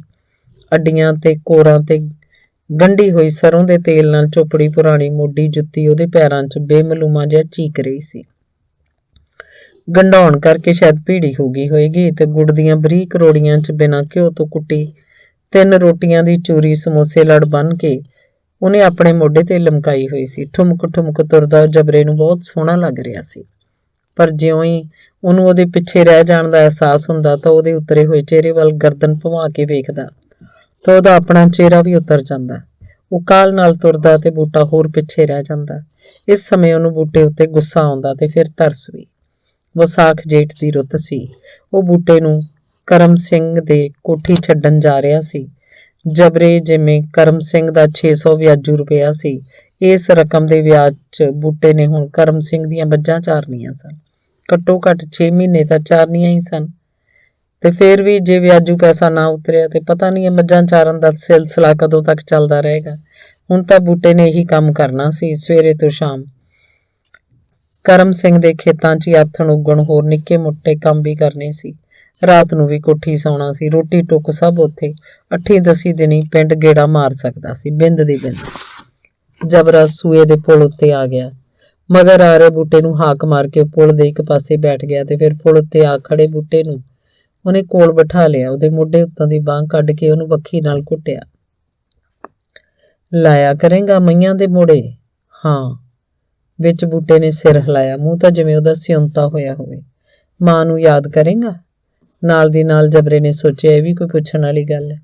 ਬੂਟਾ ਵੀ ਜਬਰੇ ਵੱਲ ਝਾਕਣ ਲੱਗਿਆ, ਜਿਵੇਂ ਕਹਿ ਰਿਹਾ ਹੋਵੇ, ਇਹ ਕਿਸ ਤਰ੍ਹਾਂ ਦਾ ਸਵਾਲ ਹੈ ਬਾਪੂ। ਸੂਏ ਦੇ ਦੋਵੇਂ ਪਾਸੇ ਖੜੀਆਂ ਉੱਚੀਆਂ ਟਾਹਲੀਆਂ ਦੇ ਪੱਤੇ ਹਰੇ ਕਚੂਰ ਸਨ। ਠੰਡੀ ਹਵਾ ਹੌਲੀ ਚੱਲ ਰਹੀ ਸੀ। ਟਾਹਲੀਆਂ ਦੇ ਪੱਤੇ ਬਹੁਤ ਥੋੜਾ ਹਿੱਲਦੇ। ਦੂਰ ਤੱਕ ਕਣਕਾਂ ਦੇ ਖਾਲੀ ਖੇਤ ਜਬਰੇ ਦੇ ਮਨ ਵਾਂਗ ਹੀ ਉਜਾੜ ਪਏ ਸਨ। ਕੋਈ ਕਿਸਾਨ ਦਾਣੇ ਕੱਢ ਰਿਹਾ ਸੀ। ਕਿਧਰੇ ਕੋਈ ਜਣਾ ਕਣਕ ਦੇ ਵੱਢ ਨੂੰ ਪਾਣੀ ਲਾ ਰਿਹਾ ਸੀ ਤਾਂ ਕਿ ਨਰਮਾ ਬੀਜਣ ਲਈ ਖੇਤ ਤਿਆਰ ਕੀਤਾ ਜਾ ਸਕੇ। ਸੂਏ ਦਾ ਪਾਣੀ ਲਗਾਤਾਰ ਵਹਿੰਦਾ ਤੁਰਿਆ ਜਾ ਰਿਹਾ ਸੀ। ਟਾਹਲੀਆਂ ਦੇ ਸੁੱਕੇ ਪੱਤੇ, ਕਿੱਕਰ ਦੀ ਕੋਈ ਟਹਿਣੀ, ਘਾਹ ਦੀ ਕੋਈ ਤਿੜ ਪਾਣੀ ਦਾ ਹੀ ਹਿੱਸਾ ਬਣੇ ਰੁੜੇ ਜਾ ਰਹੇ ਸਨ। ਇੱਕ ਥਾਂ ਨਿਗਾਹ ਟਿਕਾ ਦੂਰ ਜਾ ਕੇ ਉਹ ਮੁੜ ਉੱਥੇ ਹੀ ਪਰਤ ਆਉਂਦੀ। ਸੋਹਣੇ ਮੌਸਮ 'ਚ ਉਹ ਪੁਲ ਕਿੰਨੀ ਸੋਹਣੀ ਥਾਂ ਸੀ, ਪਰ ਜਬਰੇ ਨੂੰ ਇਹ ਸਭ ਬਿਲਕੁਲ ਹੀ ਚੰਗਾ ਨਹੀਂ ਸੀ ਲੱਗ ਰਿਹਾ। ਛੱਪੜੀ ਵਿਹੜੇ ਦੇ ਨਾਲ ਲੱਗਦੇ ਦੋਵੇਂ ਤਿੰਨੇ ਅਗਵਾੜਾਂ ਦੇ ਬਹੁਤ ਸਾਰੇ ਜਵਾਕ ਸਕੂਲ ਪੜ੍ਹਨ ਜਾਂਦੇ। ਦੇਖਦੇ ਕਿੰਨੇ ਮੁੰਡੇ 10ਵੀਂ ਪਾਸ ਕਰ ਗਏ, ਕਈ ਤਾਂ ਨੇੜੇ ਸ਼ਹਿਰ 'ਚ ਕਾਲਜ ਵੀ ਜਾਂਦੇ। ਮਜਬੀ ਵਿਹੜੇ ਦੇ ਵੀ ਕੁਝ ਮੁੰਡੇ ਸਕੂਲ ਜਾਂਦੇ ਤੇ 2-3 ਮੁੰਡੇ ਕਾਲਜ ਵੀ। ਘੋਤੂ ਦਾ ਮੁੰਡਾ ਮਾਸਟਰ ਲੱਗਿਆ ਹੋਇਆ ਸੀ, ਧੱਲੇ ਦਾ ਮੁੰਡਾ ਪਟਵਾਰੀ ਸੀ, ਕੀਚਰ ਦੇ ਦੋਵੇਂ ਮੁੰਡੇ ਬਿਜਲੀ ਦੇ ਮਹਿਕਮੇ 'ਚ ਸਨ। ਸੋਹਣੀ ਰੋਟੀ ਖਾਂਦੇ, ਚੰਗਾ ਕੱਪੜਾ ਪਹਿਨਦੇ। ਓਏ ਤੂੰ ਪੜ੍ਹ ਕੇ ਹੀ ਰਾਜੀ ਐ? ਜਬਰਾ ਉੱਬੜਵਾਏ ਬੋਲਿਆ। ਮੁੰਡੇ ਦੀਆਂ ਅੱਖਾਂ ਜਿਵੇਂ ਚਮਕ ਪਈਆਂ ਹੋਣ, ਚਿਹਰਾ ਜਿਵੇਂ ਮੀਂਹ ਧੋਤੇ ਫੁੱਲ ਵਾਂਗ ਨਿਖਰ ਆਇਆ ਹੋਵੇ। ਉਹਦੇ ਜਮਾਤੀ ਮੁੰਡੇ ਗਿੰਦਰੀ, ਢੂੰਡਾ ਤੇ ਪਾਖਰ ਕਿੰਨੇ ਚਾਰ ਨਾਲ ਪੜ੍ਹ ਰਹੇ ਸਨ। ਉਹ ਤਾਂ ਉਹਨਾਂ ਤਿੰਨਾਂ ਨਾਲੋਂ ਹੁਸ਼ਿਆਰ ਸੀ। ਉਹ ਹਟ ਗਿਆ ਤਾਂ ਹੁਣ ਜਮਾਤ 'ਚ ਉਹਨਾਂ ਤਿੰਨਾਂ ਦੀ ਸਰਦਾਰੀ ਹੋ ਜਾਏਗੀ। ਚੌਥੀ ਦਾ ਮਨੀਟਰ ਹੁਣ ਉਹਨਾਂ ਤਿੰਨਾਂ 'ਚੋਂ ਕੋਈ ਬਣੇਗਾ, ਨਹੀਂ ਤਾਂ ਉਹ ਮਨੀਟਰ ਬਣ ਸਕਦਾ ਸੀ। ਉਸੇ ਨਹੀਂ ਬਣਨਾ ਸੀ, ਉਹ ਤਾਂ ਹੁਸ਼ਿਆਰ ਹੀ ਬੜਾ ਨਿਕਲ ਆਇਆ ਸੀ। ਭੈਣ ਜੀ ਸਵਾਲ ਬੋਲਦੇ ਹੀ ਰਹਿ ਜਾਂਦੇ ਤੇ ਸਭ ਤੋਂ ਪਹਿਲਾਂ ਕੱਢ ਕੇ ਲਿਆਉਂਦਾ। ਰੇਡੀਓ ਦੀਆਂ ਖਬਰਾਂ ਵਾਂਗ ਪੰਜਾਬੀ ਪੜ੍ਹਦਾ, ਕਿੰਨੀ ਵਧੀਆ ਲਿਖਾਈ ਸੀ ਉਹਦੀ। ਜਬਰੇ ਨੂੰ ਮਹਿਸੂਸ ਹੋਇਆ 600 ਰੁਪਇਆ ਮੋੜਨਾ ਬਹੁਤ ਔਖਾ ਹੈ। ਗਾਂ ਦੇ ਦਿੱਤੀ ਹੁੰਦੀ ਤਾਂ ਮੁੜ ਕੇ ਪਸ਼ੂ ਨਹੀਂ ਜੁੜਨਾ ਸੀ। ਮੁੰਡੇ ਨੂੰ ਕੰਮ 'ਚ ਨਾ ਪਾਇਆ ਤਾਂ ਅੱਗੋਂ ਘਰ ਦਾ ਖਰਚ ਕੌਣ ਤੋਰੇਗਾ? 7-8 ਸਾਲ ਕਿੱਥੇ ਪਏ ਨੇ? ਉਦੋਂ ਪਹਿਲਾਂ ਤਾਂ ਇਹ ਪੂਰਾ ਸੀਰੀ ਬਣ ਚੁੱਕਿਆ ਹੋਏਗਾ। ਘਰ ਦੇ ਦਾਣੇ ਆਉਣ ਲੱਗਣਗੇ। ਜਬਰੇ ਦੇ ਮਨ 'ਚ ਇੱਕ ਸੁਨਹਿਰੀ ਕਿਰਨ ਜਾਗੀ। ਉਹਨੇ ਵਿਉਂਤ ਲੜਾਈ ਕਿ ਉਹ 1 ਸਾਲ ਤੋਂ ਬਾਅਦ ਬੂਟੇ ਨੂੰ ਕਿਸੇ ਹੋਰ ਜ਼ਿਮੀਂਦਾਰ ਨਾਲ ਪਾਲੀ ਰਲਾ ਦੇਗਾ। ਉਸ ਜ਼ਿਮੀਂਦਾਰ ਤੋਂ ਪੈਸੇ ਲੈ ਕੇ ਉਹ ਕਰਮ ਸਿੰਘ ਦੇ 600 ਰੁਪਏ ਦਾ ਫਾਹਾ ਵੜ ਦੂਗਾ। ਕੁਝ ਪੈਸੇ ਨਵੇਂ ਜ਼ਿਮੀਂਦਾਰ ਤੋਂ ਤੇ ਕੁਝ ਉਹ ਆਪ ਕਰੇਗਾ। ਇਸ ਤਰ੍ਹਾਂ ਹੀ ਹੌਲੀ-ਹੌਲੀ ਕਰਕੇ ਆਪਣਾ ਭਾਰ ਲਾ ਦੇਗਾ ਤੇ ਫਿਰ ਇੰਨੇ ਨੂੰ ਬੂਟਾ ਸੀਰੀ ਰਲਣ ਜੋਗਾ ਹੋ ਜਾਏਗਾ। ਫਿਰ ਤਾਂ ਘਰ ਦਾ ਸਾਰਾ ਭਾਰ ਚੁੱਕ ਲਏਗਾ। ਆਪਾਂ ਨੂੰ ਵਿਦਿਆ ਕਿੱਥੇ ਭਾਈ? ਚੱਲ ਉੱਠ। ਜਬਰੇ ਨੇ ਲੰਬਾ ਸਾਹ ਲਿਆ। ਬੂਟਾ ਉਹਦੇ ਵੱਲ ਝਾਕਿਆ ਤੇ ਉੱਠ ਖੜਾ। ਉਹਦੀ ਝਾਕਣੇ 'ਚ ਘੋਰ ਨਿਰਾਸ਼ਾ ਸੀ। ਜਬਰਾ ਅਜੇ ਵੀ ਖੜਾ ਸੀ। ਉਹਦੇ ਮੂੰਹੋਂ ਕੁਝ ਨਾ ਸਰਿਆ।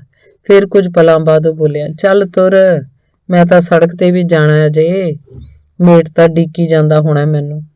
ਬੂਟੇ ਦੀਆਂ ਅੱਖਾਂ ਜਿਵੇਂ ਡੁੱਬ ਹੀ ਗਈਆਂ ਹੋਣ।